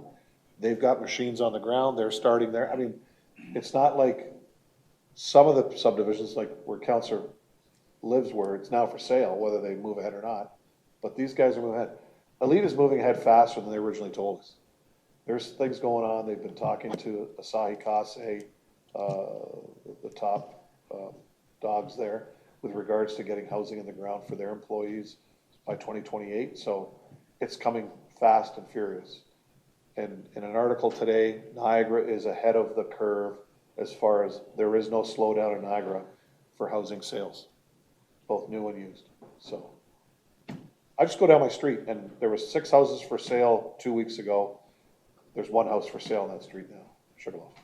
Like, the houses are selling. People are moving in and a lot of young people. I'm just saying, our population is growing a lot faster than we may realize. Yeah, I would say some of that due to maybe children with younger kids, households with younger children. I find it hard to believe that we grew 5,000 people, because population growth, they usually say, is based on 2.1 people per household. So that means 2,500 houses or units were either built or new people moved in that were vacant, which we haven't built 300 homes in the last 5 years, 10 years? No, but let me tell you about my neighborhood. 4 houses in my neighborhood had either 1 or 2 people living in it. Yes. All 5 of those have 4 or more living in it today. So I'm just saying, that's how our population's grown. And it's all young families. And a lot of them are young families that moved away. So people my age, their kids are moving back because of what changes are in the workforce and more jobs down in Niagara, work from home, all that stuff. So, but I'm just saying, if you come to where you live at your end, the number of new families or like that are buying either new homes or used homes, we'll call it that, they're no longer seniors, they're young families in there, and there are 2, 3, 4, 5, 6 people living in these houses. So that's how our population has increased. It's not just in new homes. It's in a combination of both new homes and more people moving into resale. That's all. I'm just saying. Yeah. We're just a touch under 23,000. And I guess you could sit and debate it because it's, right? Because if mom and dad and 2 kids move in and mom and dad move out, you only net 2 people, right? So older homes that are for sale, it's not all net new that move in, right? You got to net out who's moving out and leaving, right? New homes is all net new, right? Because somebody had to move into a brand new house. Either they vacated their used property or they came from somewhere else. So that's net new, right? But resale homes are, a net thing. So, but yeah, I would be surprised that the last thing I saw, we were only at 21 and change. It's been updated by the Federal Census Bureau. It's just updated. Acting CEO was a beginning of this year. Around they upgraded the last numbers they took, and that's where we are. And we were surprised at the number, where it was, and then now where it is. So, anyways, Councilor Bodnar. Thought of a question, Mr. Mayor. So through you to the doctor. So would it be safe to say, and I know you use numbers and disparity between wards, but is it always the amount of people in the ward that make the extra work for councillors, or is it sometimes the unique attributes of the ward that can tip that balance? Through you, Mr. Chair, I think there's a number of factors that could increase the workload of counselors. Geography is certainly one of them. There could be certain localized issues, such as disputes between neighbors or between businesses and residents that could consume a lot of counselors' time. So there are a number of different factors. How we try to account for workload is to provide for population parity, which also provides each of those residents with a roughly equal voice on council. But there could be a number of factors which aren't necessarily accountable for in an exercise like this, but things like geography would certainly be one of the most common ones that I would point to, especially if counselors have to get out to certain sites to see items that are of interest to residents, property standards issues, stuff like that. Okay. Go ahead. Now I'm going to get into the comment section here, and I'm just going to have to wait. Yep. Bite my tongue. Councilor Burnham. I like what Councilor Bodnar just said. I think it is more about what you identify with and the culture and the character of the area. And it's one of the reasons why I like Frank and I leave Portal Village. But it'd be people. Now, I think if you live on Clowley Street East and you're neighbor to neighbor to neighbor down to Lorraine Road, I don't know that you identify yourself as rural and you've got potable water for most of it. I don't think if you move in across from the Vail Center and you're only the first phase of elite, that you think you're in the country or across from something like the Vail Center. So the doctor mentioned in his presentation that and to Councilor Bodner's point, it's not just about population. I think it's about what you identify yourself with. I don't see the value in Ward 4 having 9 people on a water service, and we're doing some stuff about the water rate, but I do see the value when it comes to rural issues, that you're homogeneous community, that you think alike, that you're rural, that you have big lots, that you don't have city services, all that stuff. I just think it would be a lot easier now, to Councilor Beauregard's point, that in principle, we take this opportunity to, like we did in Ward 1 and 3, to upgrade something to what is more how people live. And so if you think about, there is an underlying principle here that area that I spoke of is urban service. People come in the planning department, they look on a map, says urban service, but you go out there, it's not congested. It was a farm, but as the mayor said, we're moving in that direction. I don't think you have to, this is if you want to make it a chicken and an egg thing, then we can be here all night. But I think if you want to do it as what people identify with, I think if you've got services or you're about to get services and you're not going to be on Lorraine Road, then why not align with our planning documents? And the disparity between Ward 4 and Ward 2 is pretty big. And so adding 40 or 60 residents, it's minute, it brings it closer, but if any area is going to grow, that's going to be it in terms of maybe the biggest development. You also have, if you look down the road, if Ward 2 got too big because of all that development, right? You've got the island that's in Ward 2, right? And the natural boundaries, the canal. I know Frank and I, everybody, councilors come up to me and say, that development at Mellenby, oh, that's in your ward. Well, no, it's not. It's the Weir, right? It's not the Welland Canal, which is the more natural one. So Ward 2 has a lot of flexibility if it got overpopulated, but why not seize the moment that we've had this study and make some progress? and not change either ward councillor's workload. Is there a question? By anything, right? No, there is.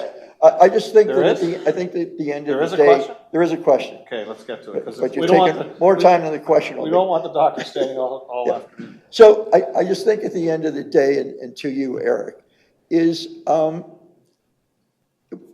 your other planners, the planning community, you dealing with people, is it easier when somebody walks in and you talk about urban service versus rural? Or is it not? Is it easier or not? Eric. Through the mayor, the question is it easier in terms of, it's easier to develop, right? You know, if someone's coming into planning and talking about a proposal, it's certainly easier in the urban area than the rural area, but I'm not sure that's answering the question that you're after. I guess more if somebody comes in. Mike? I want to expand in the urban service area. Where's my lines? Like, you'd say it's Lorraine Road. You wouldn't say it's Elizabeth Street, right? Where development actually stops. Correct, yeah, we would use that urban area or that settlement area boundary that's established. And that would be, you know, that's easy to identify. We communicate that, I believe, as well as we can right now through the official plan schedules we've got, but yeah. Thanks, Councillor. Further questions to our presenter? Instead of making them stand there all night long. Thank you, Doctor. Appreciate it. You'll be sitting here because I'm sure somebody may call you back up. So, Council, there is a motion that's before you.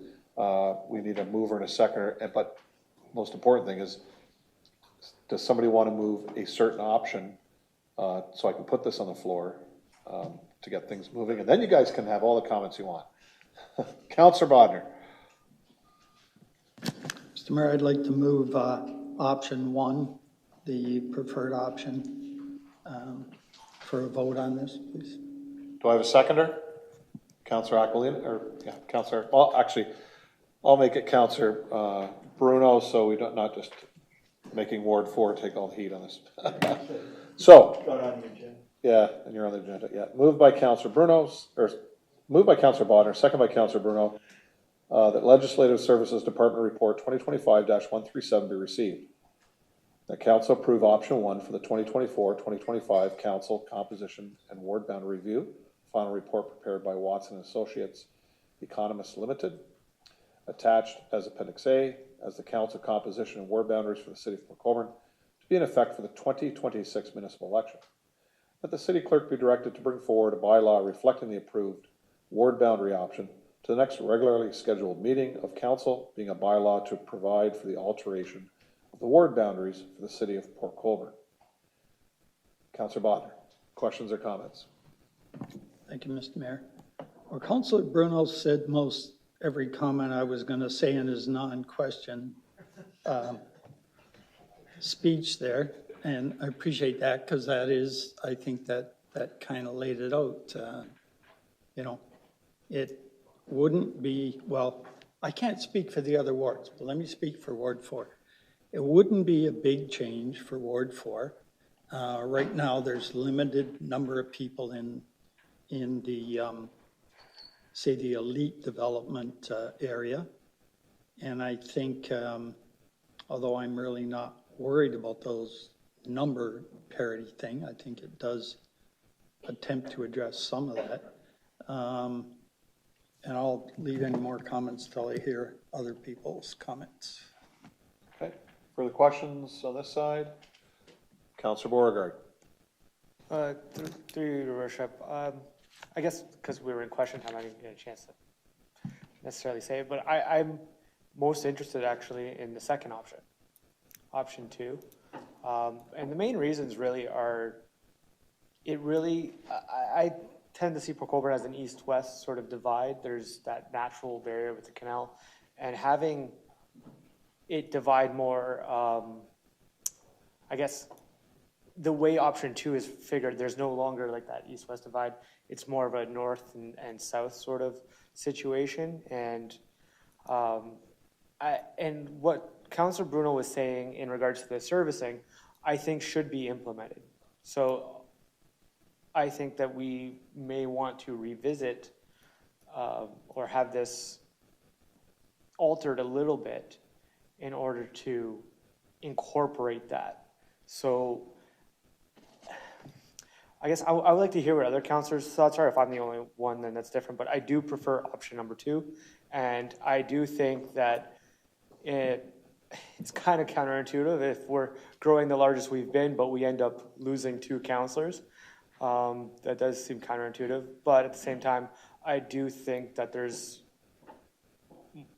we are overrepresented in counselors, and I could see it going down to 6, and plus the mayor. So if you look at somewhat larger municipalities, they have significantly more residents, and I believe it's similar in council that we have. So I could be supportive of option 2, and I think that is something that helps that would be good in our community. So.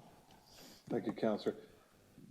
I just brought up the map. The only part that, quite frankly, is missing from what you guys have been saying is that if you go south of Kalali Street East from the end of the Bell Street, where your neighborhood is, Councillor. Yeah, option 1, yeah. But based on this, and then to the Friendship Trail, because that is the urban boundary. So it's really that rectangle that goes from Kalali Street East to the Friendship Trail to basically Lorraine Road, which is, so if you see on your right-hand side, the piece of green that goes east, if you go just south of that, it would cover the top of that yellow, which picks up the row housing, not row housing, but the row of houses that are along Kalali Street East, which are in the urban area. When I lived on Lorraine Road, I was there just at the end when we had to pay for urban services that they were going to bring out. They never brought it out, and the money was given back to the residents of that area. But that is urban, and if actually you go 200 feet into the Bankert farm, that's the urban boundary. If you leave it at Lorraine Road today, I mean, I don't think the Bankert farm is going to be building houses anytime soon on it, but it would be this section. Yeah, kind of like that. Yeah, just up to that gray line. That's the Friendship Trail.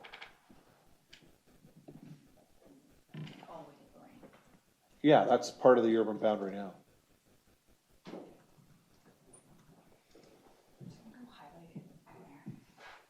Yeah, okay.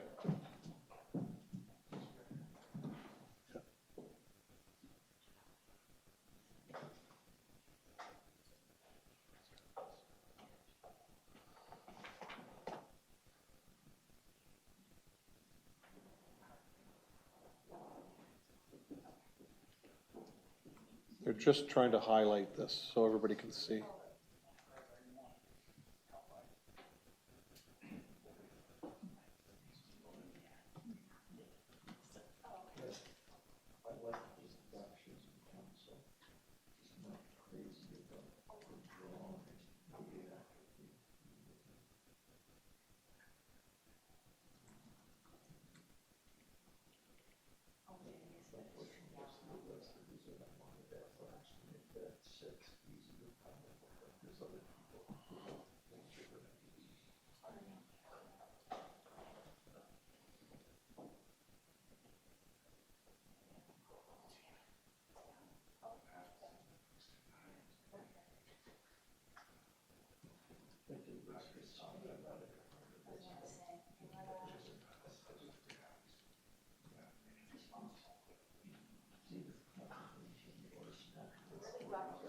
Okay, it gives council an idea here.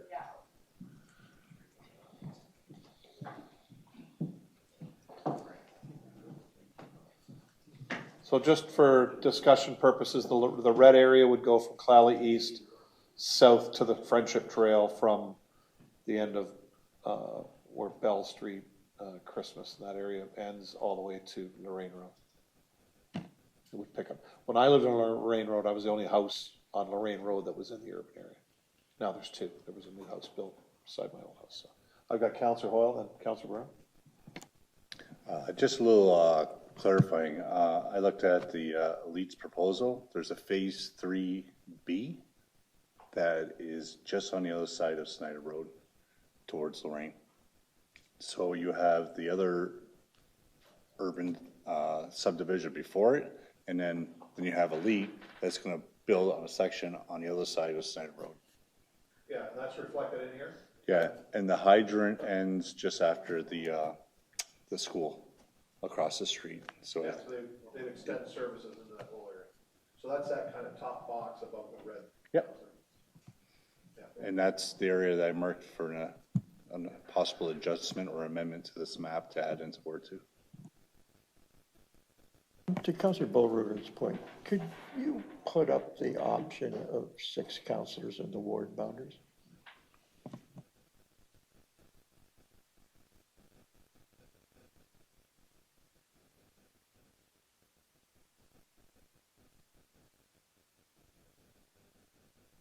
So Counselor, and you'd probably do the same thing on this map where you would take the end of Bell and Christmas, that area, and move it to Lorraine and include it either in, I would include it in the purple ward that's there. Because that is the urban area, if you want to be consistent. So one is still south, right? 3 is the red? Yes. But it just changed the. Well, Yeah. Yeah.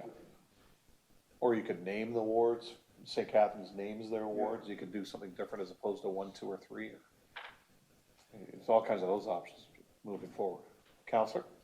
The only comment I have on this, it does get us to 6, and I do like that one with the Mayor 7, is I've lived with that top piece of green being, well, I shouldn't say that, all of it, but the far end of Elm Street, Town Line, all that once was Ward 4. It was confusing for people. You know, they thought that it should be contiguous. It wasn't natural for them to be at the end of Elm Street and be in Ward 4. You know, there wasn't really a connection there. I mean, I know we don't have much time to delay this. It'd be nice to be able to tweak that in color and see what it does. But we're not going to be able to do that tonight. Yeah, because that was my first change as for ward boundary changes, we moved that. Second was the Clowley Street West change. So this is the 3rd iteration of a full-blown look at this with council. We had 2 committees with council representation and the public, 4 public members, or 3 or 4 public members at that time, I think. Yeah, and a non-voting council. Counselor, yeah, that went out. That was twice in my term, 17 years as a counselor. This time we've gone to a company consultant to come in and even go further.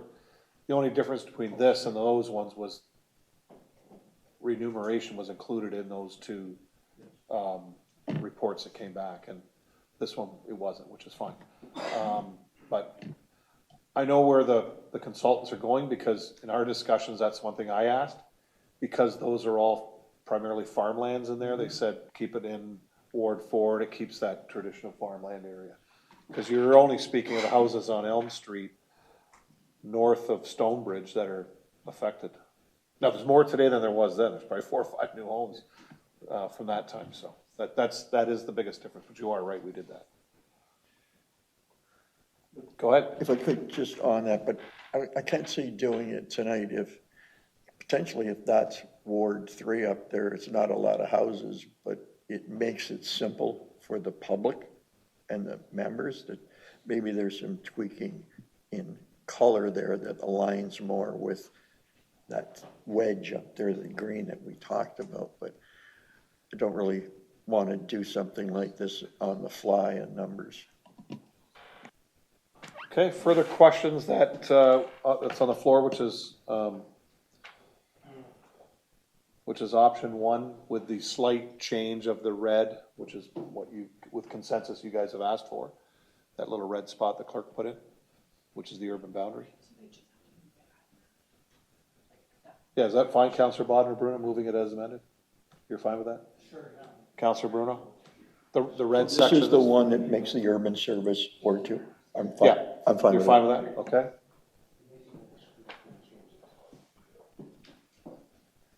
Councilor Beauregard? Yeah, through your worship, maybe to Eric, just about, so we're going through an official plan exercise, right? And now more than before, it's easier to get urban boundary expansions, right?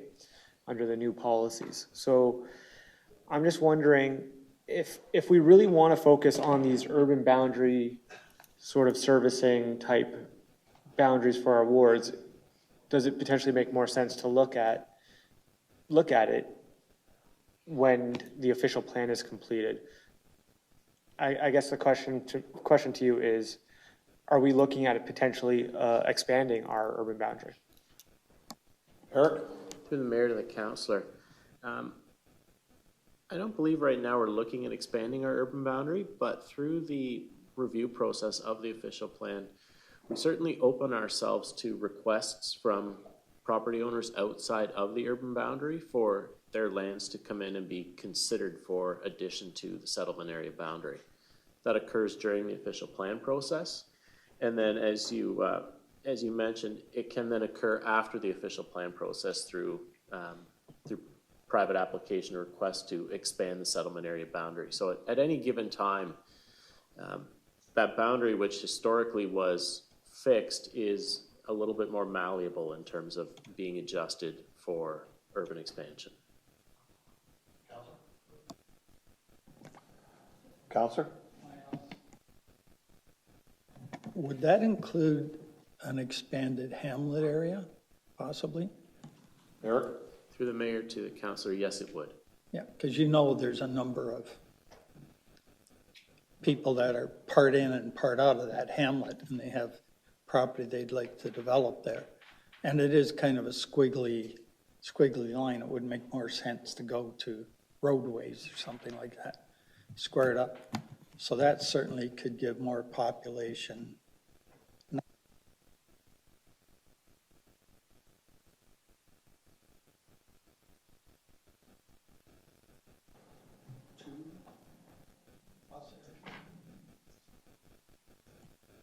Sorry, these 2+ areas.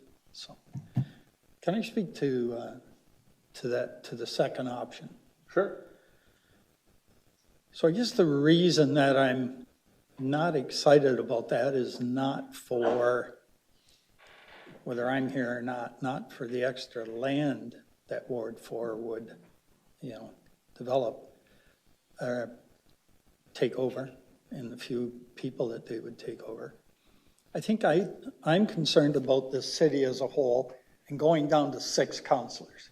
I think you've seen, the doctor could say whether this is true or not, but I think the system we have now is more in line with other systems, other municipalities in Niagara. So going to 6, I can't see how you wouldn't have to, so I don't believe there'd be any money saving in it, because you'd have to raise the wages of a councillor.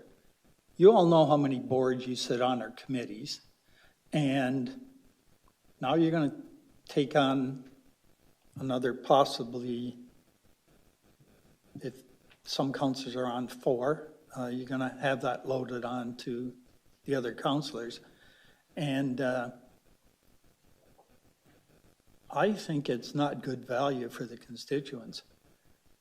Councillors are going to be extremely busy. And if somebody's on vacation, or sometimes there could be 2 people missing, one person declares a conflict on something, now you're down to only a few people voting on things. So I just don't think that's good value for the community. I think you would lose something that way. And in every council I've been on, there's some councillors that take on more and some councillors that take on less. So there again, you got 6, and if one decides not to take on very much, now it's loaded on 5 people instead of 6. So I can't see the value for the constituents in going down to 6. I don't really care about the geography out there, but I really care about constituents getting access to counselors when they need it, and counselors sitting on enough committees to keep it going. You look at the committees that we've increased now, you know, the health committees, the stuff for dealing with the hospital and everything. It's. I don't think it's going to get any less. I think it could get more. So that's my thinking on that option. Thank you, Councillor. Further questions? Councillor Beauregard, or comments? Through you, I guess I just want to add on to what Councillor Botter is saying. There's one particular issue that kind of comes in my head when I think about reducing council to 6 would be it's easier for a particular group or of people to run and take over, I guess you can say take over council.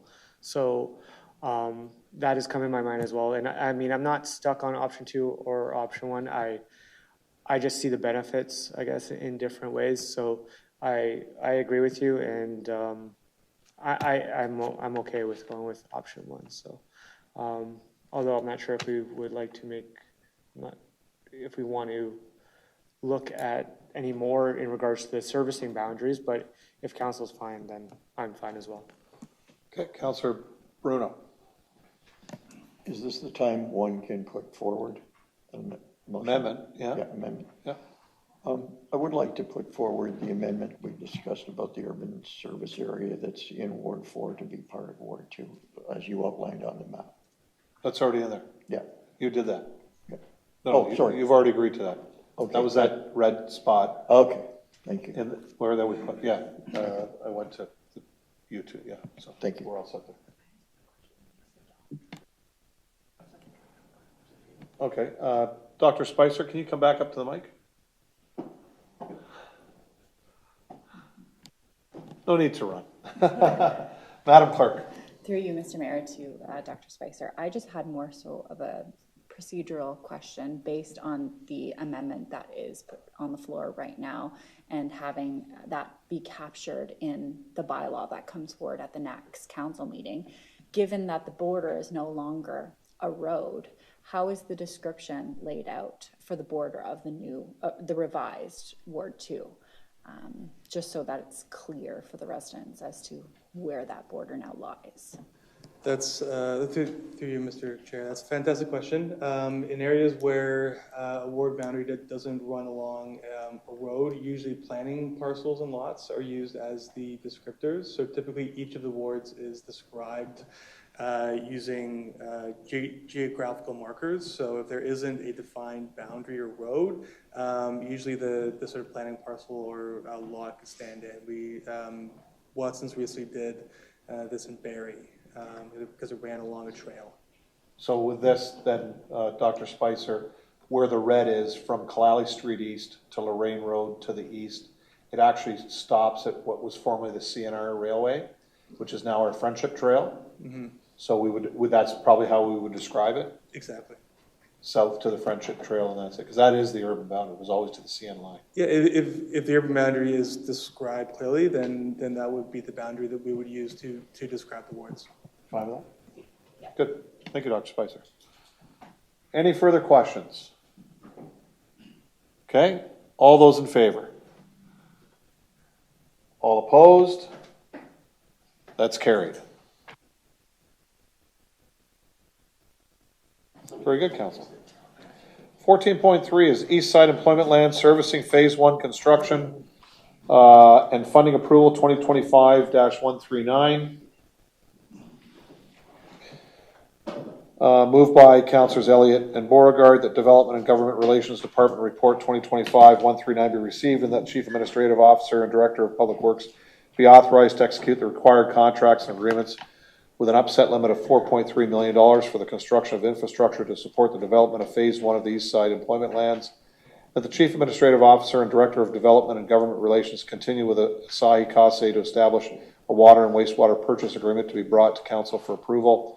That the Mayor and Chief Administrative Officer and Director of Development and Government Relations press upon the province of Ontario that the project infrastructure timelines are in jeopardy absent the funding and requests submitted. Questions? Councillor Bruno. Thank you, Worship. I listened to this. I had a question through you. Maybe it's the Director of Public Works for this. My one concern is we had two bidders. It's a large contract. You usually have to be pre-qualified and that. And I am concerned when there's a difference of like more than, say, 10%, that the project administrator, the sign-off person, as work is happening, is of the highest quality. Is it a third party? I'm concerned that when the contractors see what their bid was and there's a disparity, there's the chance for, I'll say, change orders to happen because it may be underbid. And I'd like some reassurance that on something this big, that we're right on top of it to the nth degree, and maybe it's a third-party professional does it. I mean, who's doing that? Who's doing the oversight? Mr. Shapowski. Yes, through you, Your Worship, to Councillor Bruno. So with this process, we ended up having a consultant that we retained, which was Associated Engineering. They've completed the designs of construction as a whole for the project. So they are the best person to have as a contract administrator and inspector on site. They're the ones who put the designs together. They're the ones who are going to inspect and make recommendations throughout the construction process. So they are retained by the City of Port Colborne to continue with that contract administration after the fact. We have had conversations between Associated Engineering and Peters Excavating to reconfirm that all of the bids were understood as to what the expectations were for the project. There's always chances for work orders on or change orders on any project, but we have the appropriate people in place that know the design and the project inside and out because they built it, they designed it, and they're going to see it through on construction. So could we just get some updates along the way? I'm concerned because we haven't gotten the provincial money. It is a lot of money that the city's paying outside the feds and who else gave. So, you know, it could have a great impact on our loans and financial position. So, you know, a good policeman on our side would be appreciated. That's all I have, Mr. Mayor. Okay, thank you. Councillor Bodner? Thank you, Mr. Mayor. I'd just like to thank staff, Steve and Joe, Gary, the CAO, everybody else that was involved in this. I know that they're working under a pretty strict timeline to bring all this ahead. And I would assume it's consumed a considerable amount of time. But I commend them for starting this phase one and not waiting until, you know, because we're under a deadline too. And, you know, so I think this was the best way to go, do the phase one, and then as things progress, we can get in, but we don't have to start months down the road.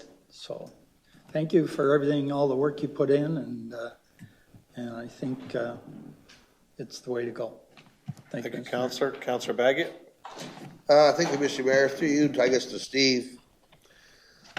I guess Peter's Excavating Incorporated to get the contract. What I have a concern is construction at Port Colborne. It comes to council, he said, we're going to have this done in 3 weeks. Example, Clarence Street. Then the workers are there for 2 days, and then all of a sudden nobody's there for the next 3 days. Then next week, 3 guys show up one day, nobody's there the rest of the week. They're over at North and South Crescent. And then it goes back and forth. Like, what assurances are you going to give us that this work's going to be consistently worked on every day, maybe other than a hurricane or something like that? But I see the contractors don't work on Fridays, so we only have a 4-day work week. And basically, that's what I want to see is no delays or excuses that they have another contract with another municipality that they have to finish Wallen's project or Port Erie's project before they come back to Port Colborne. Mr. Shapowski. Yes, through you, Your Worship, to Councillor Bagu. This project's a little bit different than Clarence Street. On Clarence Street, we ended up approving additional workload when we were actually already through it. So we actually approved the lining of the water main, which added additional time to it. Rankin's actually back out on that site now at this point, finishing the project from the initial get-go. On this project, there are strict deadlines that have been stated within the documents, within the tender documents, and those follow up with liquidated damages should the contractor not meet those obligated timelines. So those are the reassurances that the contractor will be on site, is because we will be charging liquidated damages if they exceed the timelines. Up to you, Mr. Mayor. Are there any on the other side, on Port Colborne side, that we don't do our job? If there's monetary damages? Mr. Shapowski. Through your worship, so not necessarily, but we are trying to expedite everything as possible, as fast as possible on our end, because that also eats into that timeline. Every day that we spend that delays the contract extends their contract period, because that's a delay because of the city of Port Colborne. So this project is of utmost importance to keep things moving, and that's why this report is upon council tonight, because that's the first step into expediting this report and meeting the timelines that we need to meet. Councillor? Thank you, Mr. Mayor. I'm good. Good. Further questions? Councillor Elliott? Thank you, Mayor. Through you to Steve. Was there more than 2 bids? Like how many bidders did we have? Through you, your worship. So there was 2 that came in, but there was 3 contractors that were pre-qualified. And that's all for a contract this large? Nobody even from out in that group bid? I'm just surprised that when it's. So, Councillor, every day I get a MTO bulletin through the email with regards to contracts. Rarely is it more than 3 or 4. Most of them are 2 and 3. This is across Ontario. Wow. And some of them are $100 million repaving of like Highway 400 or 401. Others are MTO roads in the northern area around here. It's amazing that, quite frankly, contractors are busy with a lot of road work, so that's probably why you're not getting it. Okay, that just surprised me that there was like one of the larger guys out of GTA or something like that. I'll start forwarding you guys because it's actually pretty neat. It's not a lot of reading it, but it's and sometimes you get it where there's $2 and $3 million between the best bidder and the highest bidder. Like there's some big gaps in there. Yeah. But I'll start forwarding those to you guys just every once in a while, just so you can see what's going on in the province. Through your worship, I just wanted to clarify that 6 contractors applied, but only 3 were vetted. So 3 were able to submit tenders or submissions, and only 2 of the 3 actually did. So just for reference, there were 6 that wanted to bid, but 3 were pre-qualified. Second question. I'm not feeling 100% sure with regards to the province giving us the money. Give me a percentage of where we are. Are we 80% sure it's coming, 90, 95%? We just submitted an application, what, a month ago? Was it a month ago? Yeah. To the new infrastructure fund, provincial infrastructure fund, so. I'm hearing we're gonna be okay, but I would say we're very high percentage will be getting our money. Okay. Because you guys remember, between the federal government and the provincial government, they both have a lot of money invested in Asai Kase. They're not gonna see this project not move forward. Okay. Or and just them building right now and not having water or sewer. Yeah. So. But it's a tight timeline for when they're starting, and we're still waiting for money. It'd be nice to have funds in the bank or promise that they're coming. Yeah, because you gotta remember, this whole project this is only a small portion. This is $98 million approximately. What, 80 million? To us, but 98 in total. That's between the region and us for the crossing on Barrack Road crossing to second concession. You've got the increase of water down to the elite site for capacity there. you've got this project here, which is the East Side Lands, which in turn, we have Mr. Long's department in economic development with Bram fielding calls about serviced areas, and our comment to them is, yes, we have it. We're just starting to put the pipes in the ground very shortly. These are new companies that want to come here. So, you know, as I think somebody said earlier today about chicken and egg, you know, we're holding back as far as some land that's around there, and some of it's private, that private developers want to come in and they want to hook up to our water sewer, which is fine. There's a cost to that for them, but this is creating a lot of swell as far as that whole area, so. Yeah, no, just the way that it was, the way that it's worded in the report, it's like we're waiting. Yeah, and it's like that. So just, want to know for sure that it's coming. Like, what was it 1.8 billion that's in that fund? I think 1.8 billion? Yeah, there were some additional funds added. Throw your mic up. Through you, Mr. Mayor, to the councillor. In the provincial budget, there were additional dollars assigned to the municipal housing infrastructure program. Within that program includes a health and safety stream. City staff have submitted an application to that stream. The province is also looking at some options as to how the other dollars should be allocated. Should it be another round of the Housing Enabling Water Systems Fund or something else? But rest assured, and I think the report speaks to this, is that you know, through the mayor and senior staff, we're actively engaged and having weekly conversations with key decision makers on the need for this provincial funding to help shore up the financing plan for this project. Okay, further questions? All in favor? That's carried.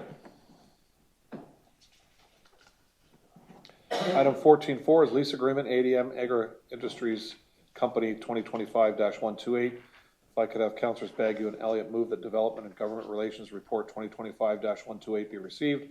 That Council approve an agreement between ADM Agri Industries Company and the City of Port Colborne regarding the leasing of the scales and truck weigh station at the Port Colborne Grain Terminal.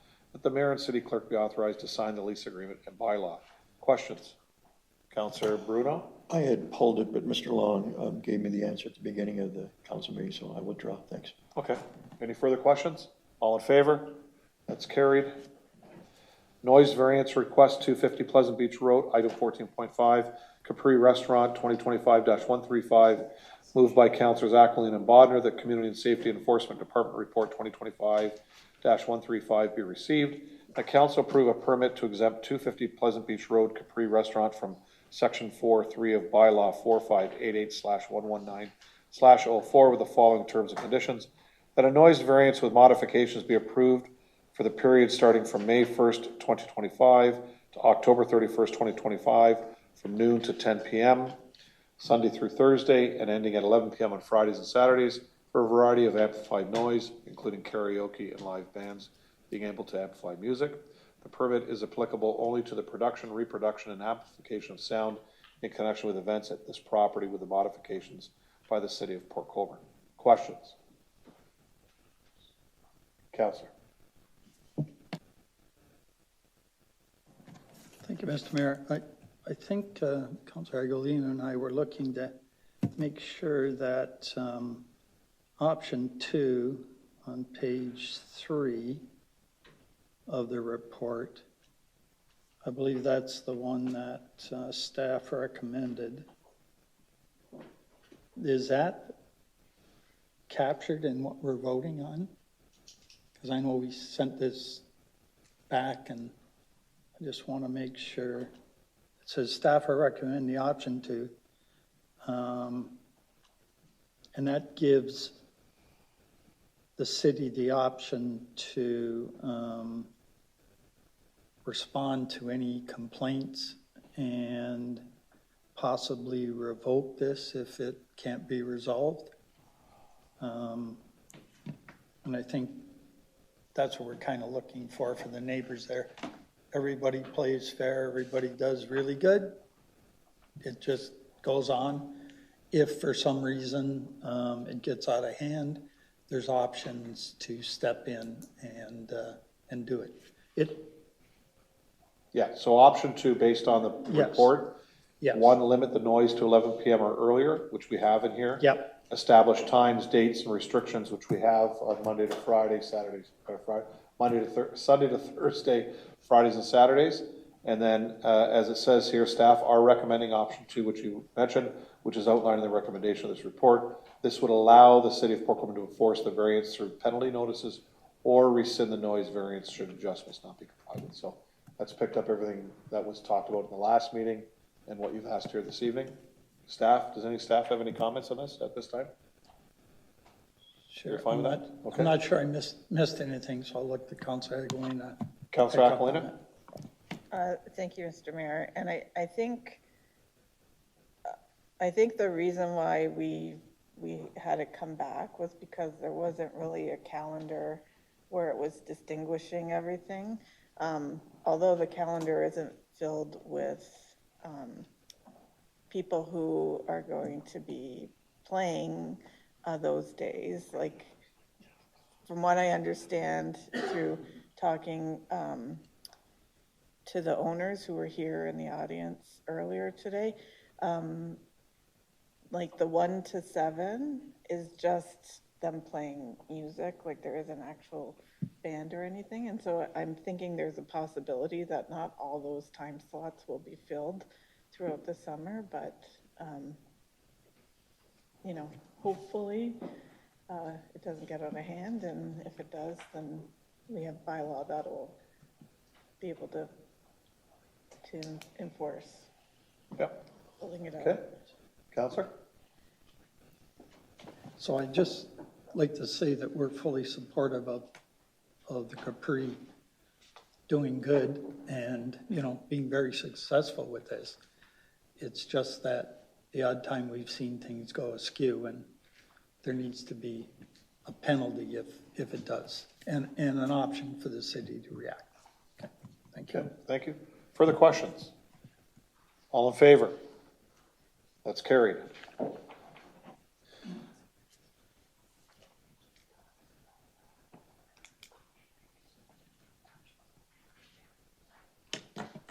So item 14.6 is Heritage Permit Application Recommendation Report 293 King Street, Shikaluna Garage, 2025-86. If I could have Councilors Bagu and Aquilina move that the Development and Government Relations Department Report 2025-86 be received. Heritage Permit Application for the alteration of 293 King Street be approved, subject to the following condition. The alterations are completed in accordance with the Heritage Permit Application attached as appendices A and B. And this is brought forward for the Councilor Beauregard's conflict. Any questions? That'd be after. Yeah. Any questions? All in favor? That's carried. Councilor Bagu? Thank you, Mr. Mayor. There also should be another recommendation, Mr. Mayor, that we'd like to make regarding this, so we can put it on the floor. Take this as we can take this as council direction Yes, to Mr. Atch. Yeah. So go ahead. Or do you want me to say it? You can say it. Okay. So we're going to have, so council, we're going to ask that through the mover and seconder that we give council direction to Mr. Atch, and then Councilor Bagu has volunteered to go to the meeting because of Councilor Beauregard, who sits on this committee, has a conflict with this particular property. Just to give an outline of what the consultant's report was that, based on timing, they didn't see. So they're going to present that to them and go through that. Okay, that's all right? You're all right with that, Madam Clerk? You're all right, Eric? You're fine? Okay, so we're all set. So item 14.7 is a correspondence that was pulled by Councilor Beauregard, which is where's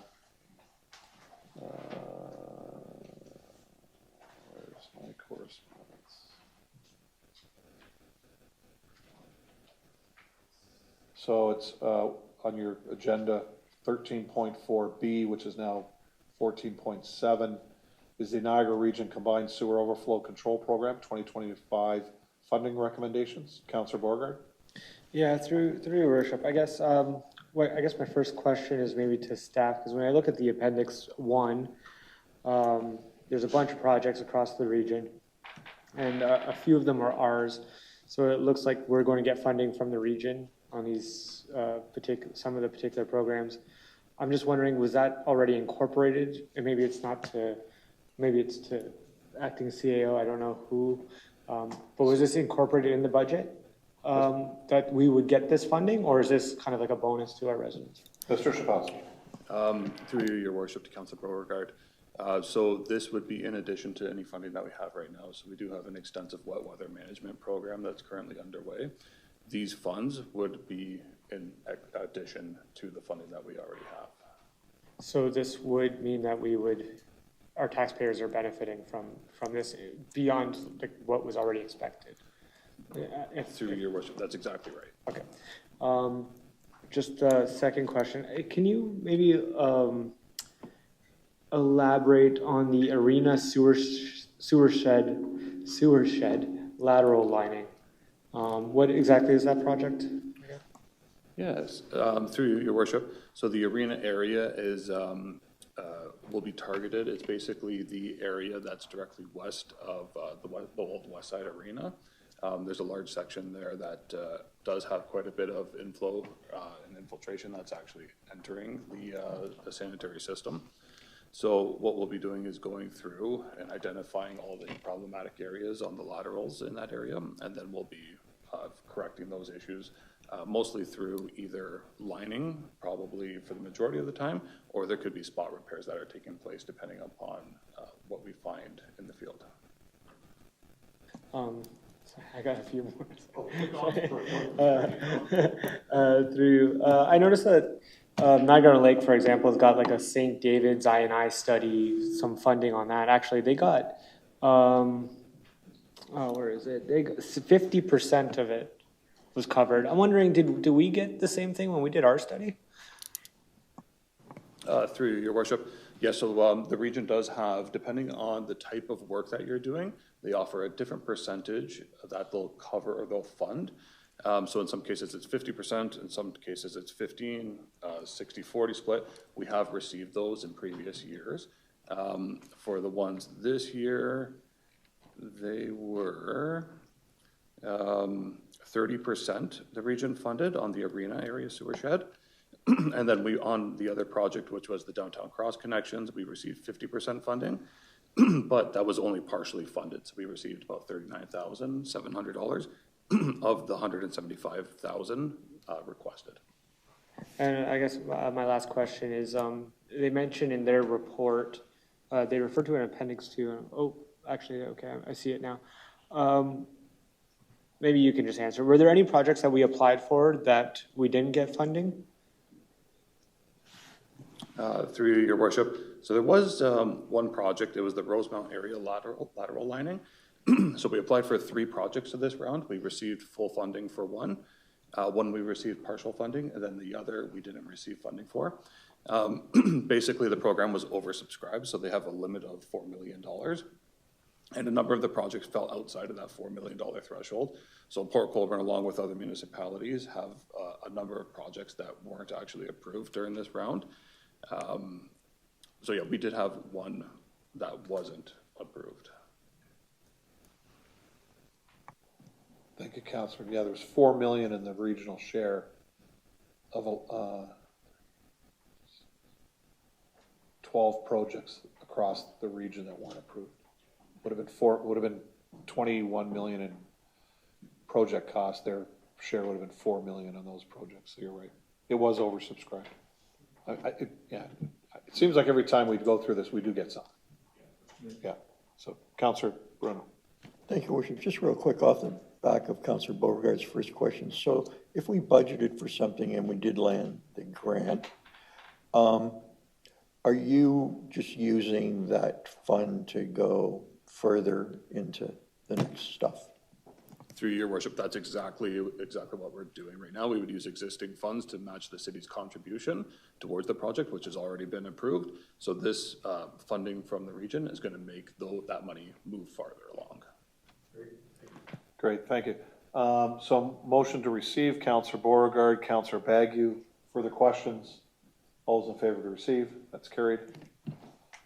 Next item is 14.8, which is item 13.4H on your e-scribe. Let me just pull this up. Apologize here.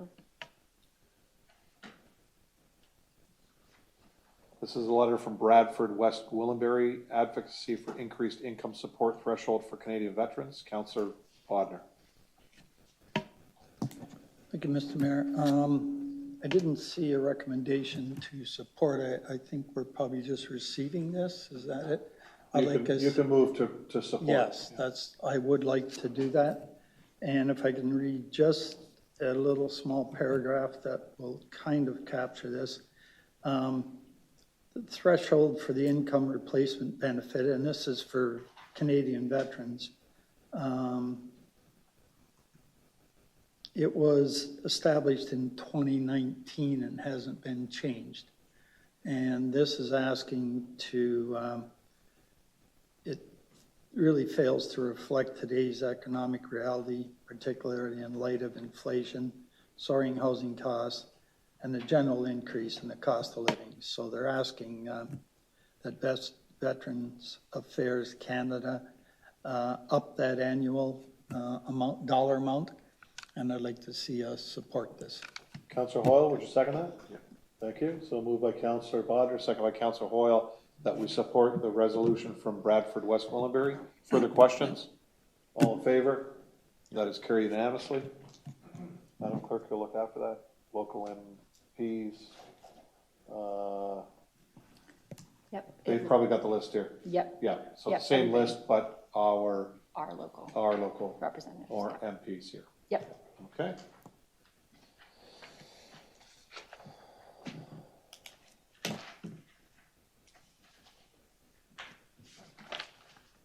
It's already done. Staff remarks. Madam Clerk. Thank you, Mr. Mayor. I have one this evening. So from June 8th to the 11th of 2025, Jessica Beaupre, our Deputy Clerk, and I attended the 2025 Conference of the Association of Municipal Managers, Clerks, and Treasurers of Ontario. It was held in Windsor. We attended a multitude of workshops with topics ranging from drafting effective municipal bylaws to navigating privacy and access to municipal policy governance. I can personally say that I learned and took something away from every single session. There were 400 plus delegates, many sector vendors, countless value-added concurrent sessions led by sector leaders, and numerous networking opportunities. It was a rewarding few days, and my cup is surely full. Thank you. Chief. Mr. Mayor, nothing from fire. Steve? Yes, thank you, Your Worship. We wanted to start off with a reminder that there is a road closure in place on Clarence Street between West Street and King Street. With the storm sewer and water main works now completed on that block, we are moving into the restoration phase. For the next month, Rankin Construction will be reconstructing the road and sidewalks, which includes repairing the concrete road deck and adjusting the grades of the sidewalk to match business entrances. We also wanted to remind the public that all businesses along this section of roadway will remain open during construction. West Street is really starting to shape up. The majority of hydro poles and lines along the canal have now been removed, which really opens up that beautiful view. Asphalt and concrete restorations are continuing this week as we approach the finish line over the next month. Late last year, the city asked residents to vote on a new mural design to be painted at the Lions Field on Clowley Street West. The winning design was just completed and really pays homage to the city and Lions roots on this property. I would like to encourage everyone to take a trip out to the Lions Field to enjoy the new artwork. And as a reminder, this mural was partially funded by the region's Public Realm Investment Program, aiming at beautifying streetscapes along regional roadways. And I'd just like to thank Councillor Beauregard for bringing forward the region CSO project that was reported tonight. The only thing I would like to add to that is just that the total regional funding that we've received is $189,700. And lastly, we're glad to say that we are well ahead of schedule on the installation of the electric vehicle fast chargers at the Valley Health and Wellness Center. So over the coming weeks, the chargers will be activated and then open for charging. And just as one more note, Public Works will be bringing a piece of large equipment down to the market days on multiple Fridays throughout the summer. So please be on the lookout for a large piece of equipment for your kids to come and check out and take pictures with. Thank you. So I might remind Public Works that fire has dibs on their spot. They've been doing this longer. So we just want to make sure that Chief Double knows that as he's not, we can't call him new anymore because he's been here for a bit. But because he is here now, we just want to make sure there's no fisticuffs between fire and Public Works on who gets to park where, please. We have the equipment that can move theirs. I can imagine. So anyways, thanks, Steve. Eric, anything from planning? Yeah, through the mayor, thank you. Just an update that on June 18th, the official plan was put out for tender. So that was the new city official plan. It's up for a number of weeks. It'll close on July 25th. And as of the last time I checked this afternoon, we have 6 firms that have already picked it up for review. So I'm hopeful that we'll have at least 6 submissions on it. Great, thank you. Acting CEO, anything to report tonight? Yes, thank you, Mr. Mayor. Just a couple of items. Just wanted to recognize and show appreciation to the city's social committee for raising almost $600 last week for the United Way at the dunk tank that was part of the staff barbecue that was held to celebrate the Canal Days kickoff. So congratulations to the committee as well as employees with HR, communications, and public works. Also wanted to mention that a few months ago, council will recall that there was an announcement here regarding the city's application being approved federally for funding from the Canada Housing Infrastructure Fund. So the city will be receiving over $19 million, and that will be used for water, wastewater, stormwater infrastructure improvements to create more housing supply. Just wanted to mention to council that I think we had a very successful kickoff meeting today with senior staff, including the CAO, and we'll come back with some updates for council later this fall. So stay tuned on that. Also, the mayor mentioned in his remarks the composition of the healthcare committee. Just wanted to mention on a related note that staff are working on a health-related report for the July 8th council meeting that will also include a draft letter that will go to Niagara Health because Niagara Health are seeking the city's update or position on a couple of important issues. So stay tuned on that. Finally, just wanted to acknowledge or appreciate the comments and questions from Councillor Bruno tonight as related to the rehabilitation of wharfs 18.1, 18.2, and 18.3. And the discussion that ensued between the councillor and the mayor. The rehabilitation of those wharfs is a source of frustration for staff as well. And I think as the mayor noted, those conversations with the Seaway that are sometimes formal and informal will continue, but leave this with staff and I, and because I think, in addition to the conversations that are going on, there must be some firmer project timelines and what are the next steps and is there a funding source issue that's part of the holdup? So leave this for staff to take away and I'll endeavor to report back to council in the near future with maybe some more specifics as to what's happening and why and is there an additional role that the city can play with advocacy. I think back to your point, Councillor, can we engage more community stakeholders and business leaders to broaden that conversation. So I appreciate that, Mayor. Thank you. Great. Thank you, Acting CAO. Just with the dunk tank, I was in it, the CAO, a number of other senior staff. Mark, wild thing, Bagu, couldn't dunk me. Spent, I don't know, what'd you spend, about $50 trying to get me in the water, Mark? No, but it was good. It was good to see councillors there and staff step up, and for $5 you got to throw 3 balls at the target to sink one of us. But again, staff really enjoyed it. We brought them lunch. It was good camaraderie, good discussion, and they had a lot of fun. So that's one thing. And then I believe they've asked, and we're planning on probably doing something again like that. I would think through HR, and kudos to that department. Now we get on to councillors' remarks. Councillor Bodnar. Thank you, Mr. Mayor. I think I'm gonna see if my pitching skills are still with me. Get ready for the next go around. If you're in there, I'll be in. Thank you, Mr. Mayor. Through you to Steve, I guess. Speed delineators, am I saying that right? The ones like on Empire Road, you have one on each side, one in the middle. Kind of slows people down. They actually do work. They seem to have taken a real beating in the last few days on Empire Road. I see a cone out there in the middle for one. The other one's missing altogether. I don't know if they made the cars wider or just stupider drivers, but so I'm just inquiring, do we have a stockpile of replacement parts? Through you, your worship. So we have recently ordered a number of stickers to just replace the stickers when they do get a little curb rash, but don't necessarily need replacement. And we just ordered a few. We also did Clarence Street. One was hit over here, so we did end up replacing that just recently as well. So I'll check to make sure if we have replacements to get those replaced right away. But let me have a look and I'll take a drive by. We'll see. Sure. So the one side one is missing completely. Okay. Is the holder for that a danger anybody's tire, or is that just like the top part's missing, but the holder and the bottom's still there? Through your worship, so they're actually drilled and anchored into the asphalt, so there won't be anything sticking up from the asphalt, but there could be loose leg bolts that are laying on the road now with it being ripped off.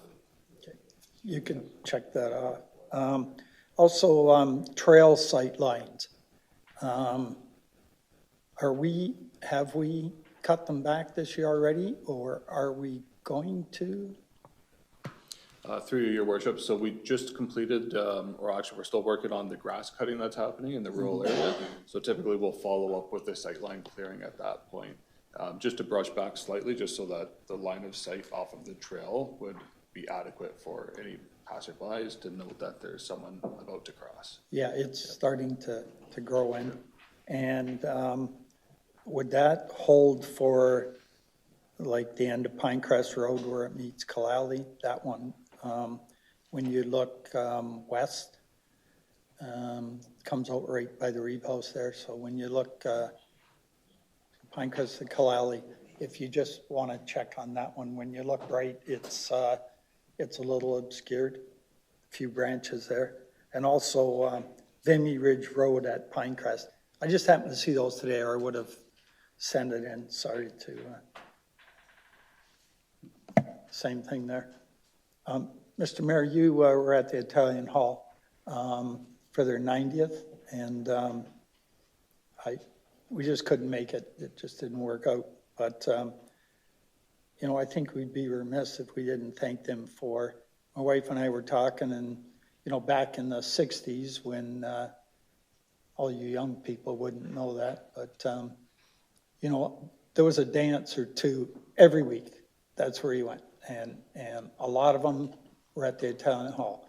And they actually raised a lot of money for the community. Different organizations would rent the hall and have dances.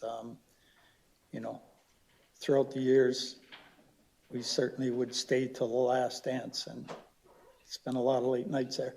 But saying that, it was a good time, and I think they deserve credit for, you know, for everything they've done throughout the years. So I just wanted to throw that in. Thank you. Thank you, Councillor. Councillor Hoyle. To the Mayor, first of all, yes, shout out to the Italian Hall. I've been there for many family weddings, many Italian weddings, and my own wedding. So 90 years is a pretty long time. I don't have much with the ward. Just a reminder that the Lockview Park ribbon cutting is this Thursday at 1:30. And for anyone that can make it, come on out to see the new revitalized park. Councillor Danch. I just want to thank park staff there. They lent us some picnic tables for the motor pickle at Lock 8 Park on Saturday. Much appreciated. And can I just ask Steve, who did that mural on the wall? Like, is that hand painted or is that like electronic? Like, because it's fantastic. That's why I'm asking. Through you, your worship. Yeah, it really is. It's actually spray painted on. So the gentleman comes by, his name's Dan Kozina, and he's done a number of murals throughout the area. He's actually done the Harbor Master building as well. So he actually comes through, multiple bottles of paint, and what he does is just phenomenal. It's great. Councillor Elliott? Thank you, Mayor. I'll echo Councillor Danch. If you haven't seen it, it is unbelievable. I almost drove off the road because I'm looking for the white wall, and the white wall's not there. And it was like, what is that? So I've gone past it a few times now, picking out different scenes and stuff. Definitely drive by. I tell everybody to drive by just to see the artwork. It is something else. I've never seen anything like that. So pass along our thanks for doing that. So well done. Couple of questions. Councillor Baggio and I have received a couple of emails because of the last weekend short-term rental. Lots of cars in the driveway, lots of people in the house. Where do we stand on enforcement for short-term rentals right now? Do we have anything other than bylaws in place? I know we're still working on finishing ours. So where are we right now with help for residents when there's a problem next door?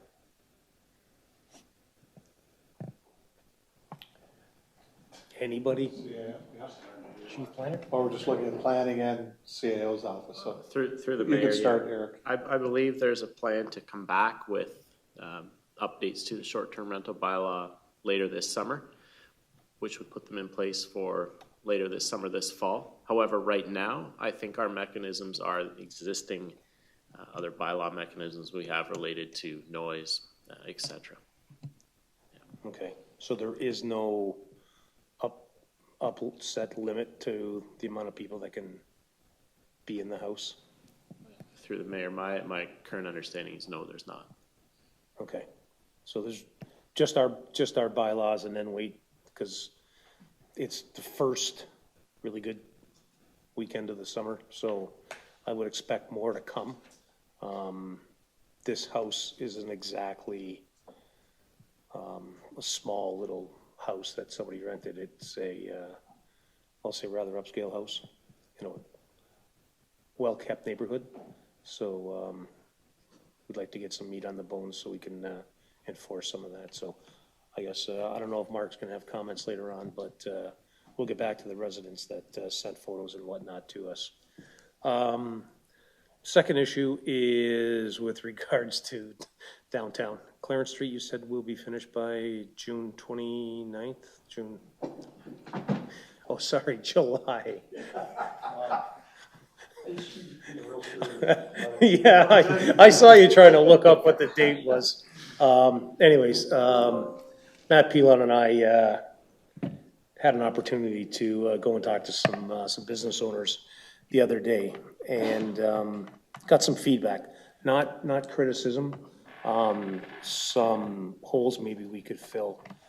And I thought about it, communication was the biggest thing with regards to when the work was going to start, how long it was going to take. And Clarence Street has really been an anomaly just because of what you guys found underground and what we did and the extra work and things like that. So that kind of stretched out the project and the time frame. But what we were talking about was getting a database of all of the businesses in downtown. And I know that this is going to be a partnership between the BIA and hopefully City Hall, maybe communications, is to give like at least a month's warning that a project is going to start and when it's going to start. One thing that was said was there was no wayfaring signs on where parking is. Like Market Square doesn't even have a green P parking on it. The parking lot over just off of King Street doesn't have green P parking on it. There's no direction for people that, if you want to shop in the construction area, where can you go and park? How to get there? There's no arrows, there's no identification and things like that. That would probably help greatly. And if anything is going to change, send out updates through the email blast. And it's not only the businesses in the immediate area that are impacted, it spreads out 2 or 3 streets away.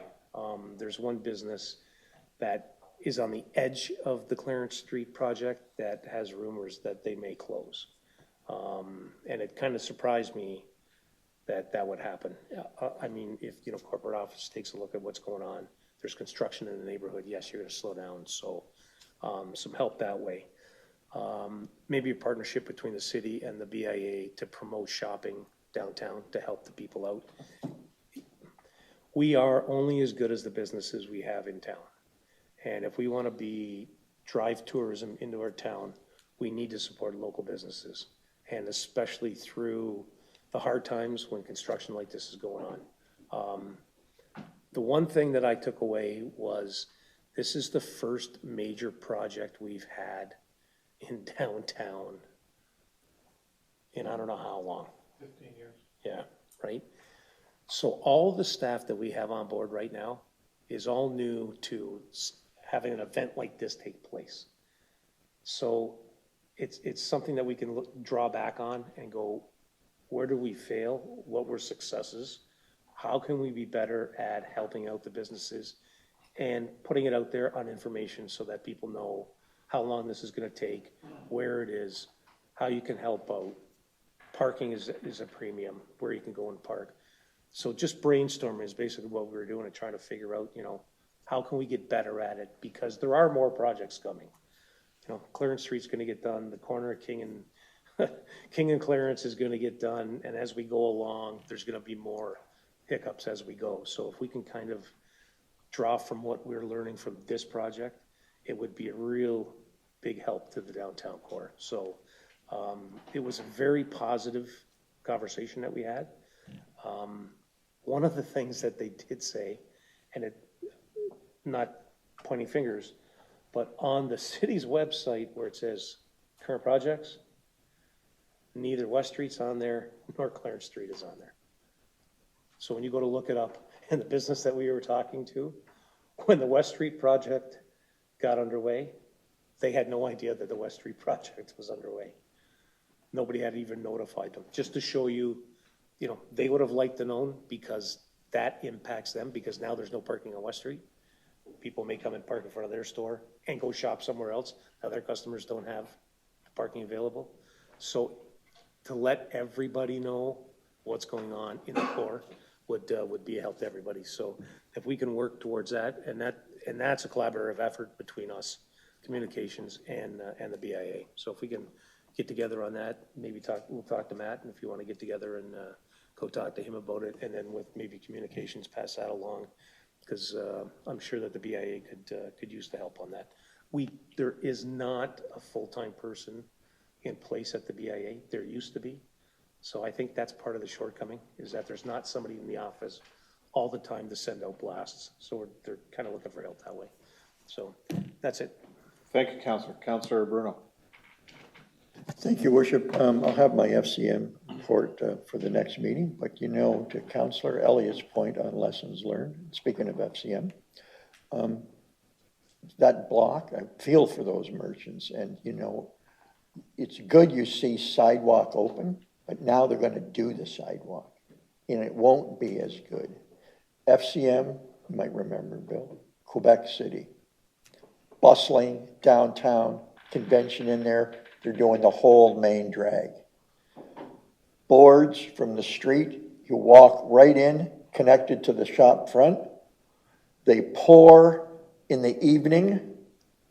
The next morning you walk down that same street, the sidewalk's done, and you're walking in the building. And sidewalk, probably more than the road, is important. At least you can get to the business if you park on King.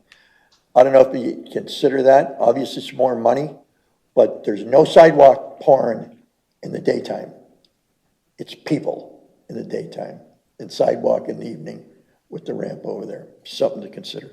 Italian Hall, my grandfather on my mother's side, the Grimaldi side, was a founding member.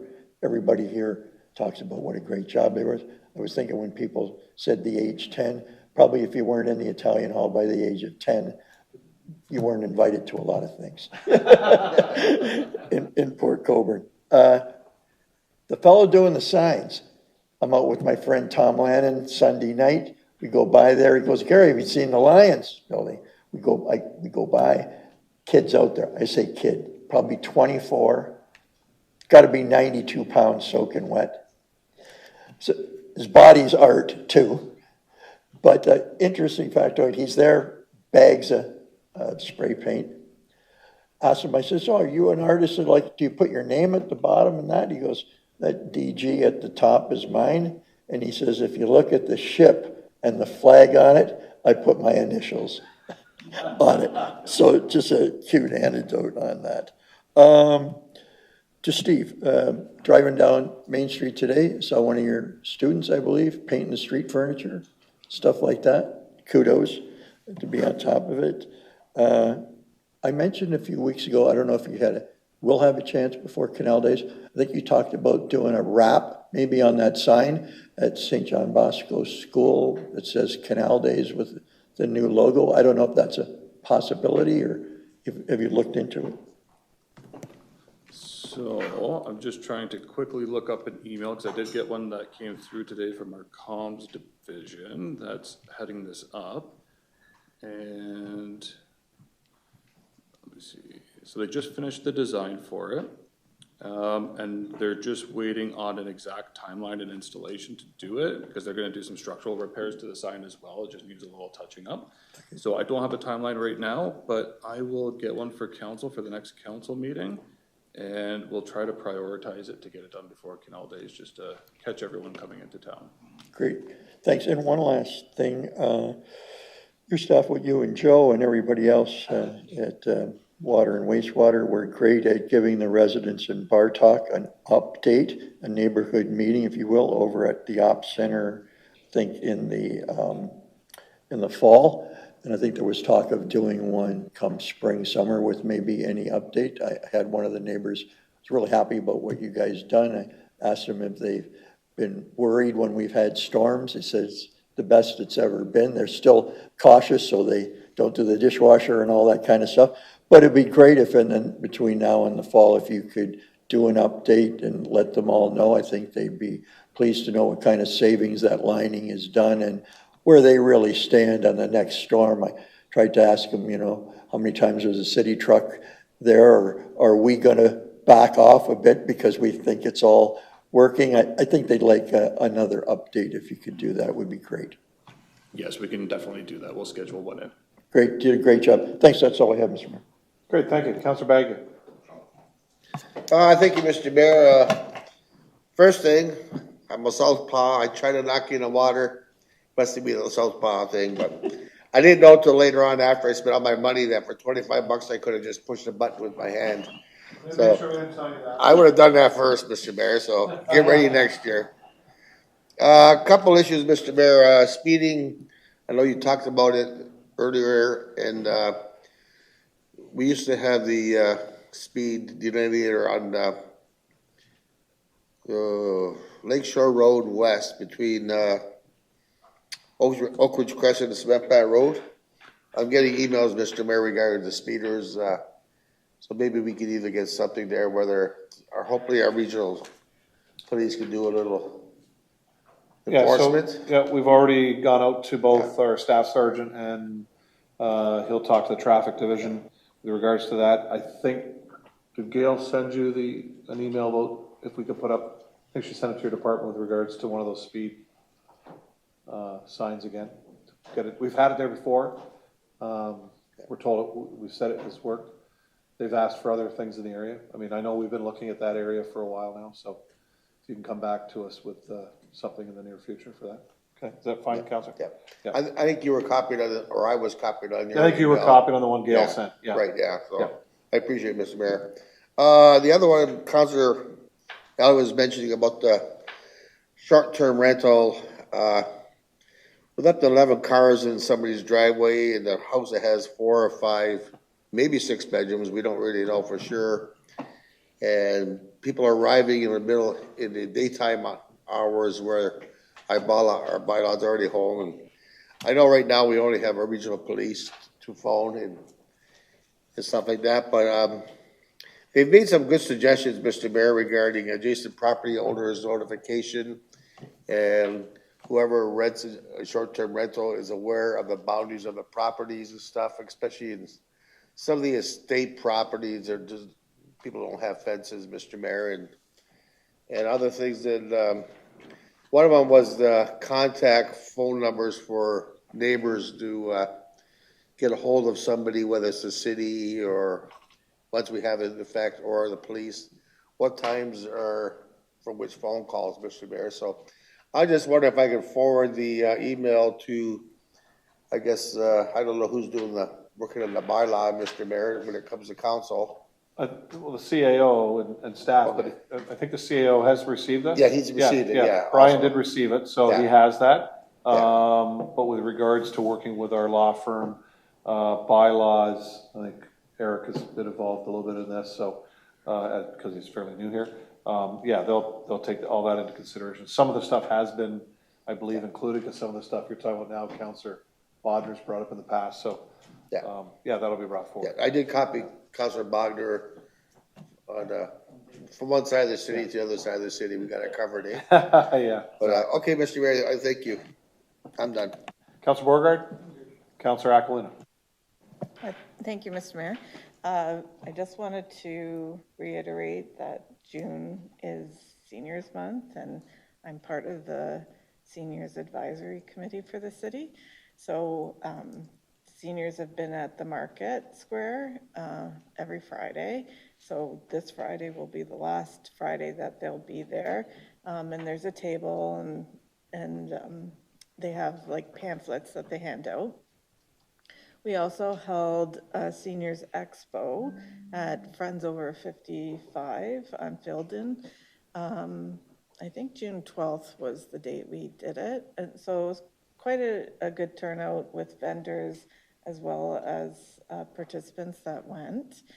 I just wanted to reiterate that I'm very appreciative of the committee falling under Stephanie, like museum. It's really amped up a lot that we've been doing, and working with staff on the stopgap program has been, beneficial as well. So just a shout out to seniors. Great, thank you, Councillor. Any notices of motion this evening? Councillor Bodner? Thank you, Mr. Mayor. I'm providing notice of my intention to bring forward a motion at the July 8th council meeting with respect to investigating potential amendments to the open air burning bylaw, as well as amendments and/or a complete review of the nuisance bylaw. Okay, thank you. On to bylaws, if I could have Councillors Danch and Hoyle move the following bylaws be passed and enacted as present: bylaw 20.1, 20.2, 20.3, and 20.6. Questions on any of the bylaws? All in favor? That's carried. This meeting is now adjourned.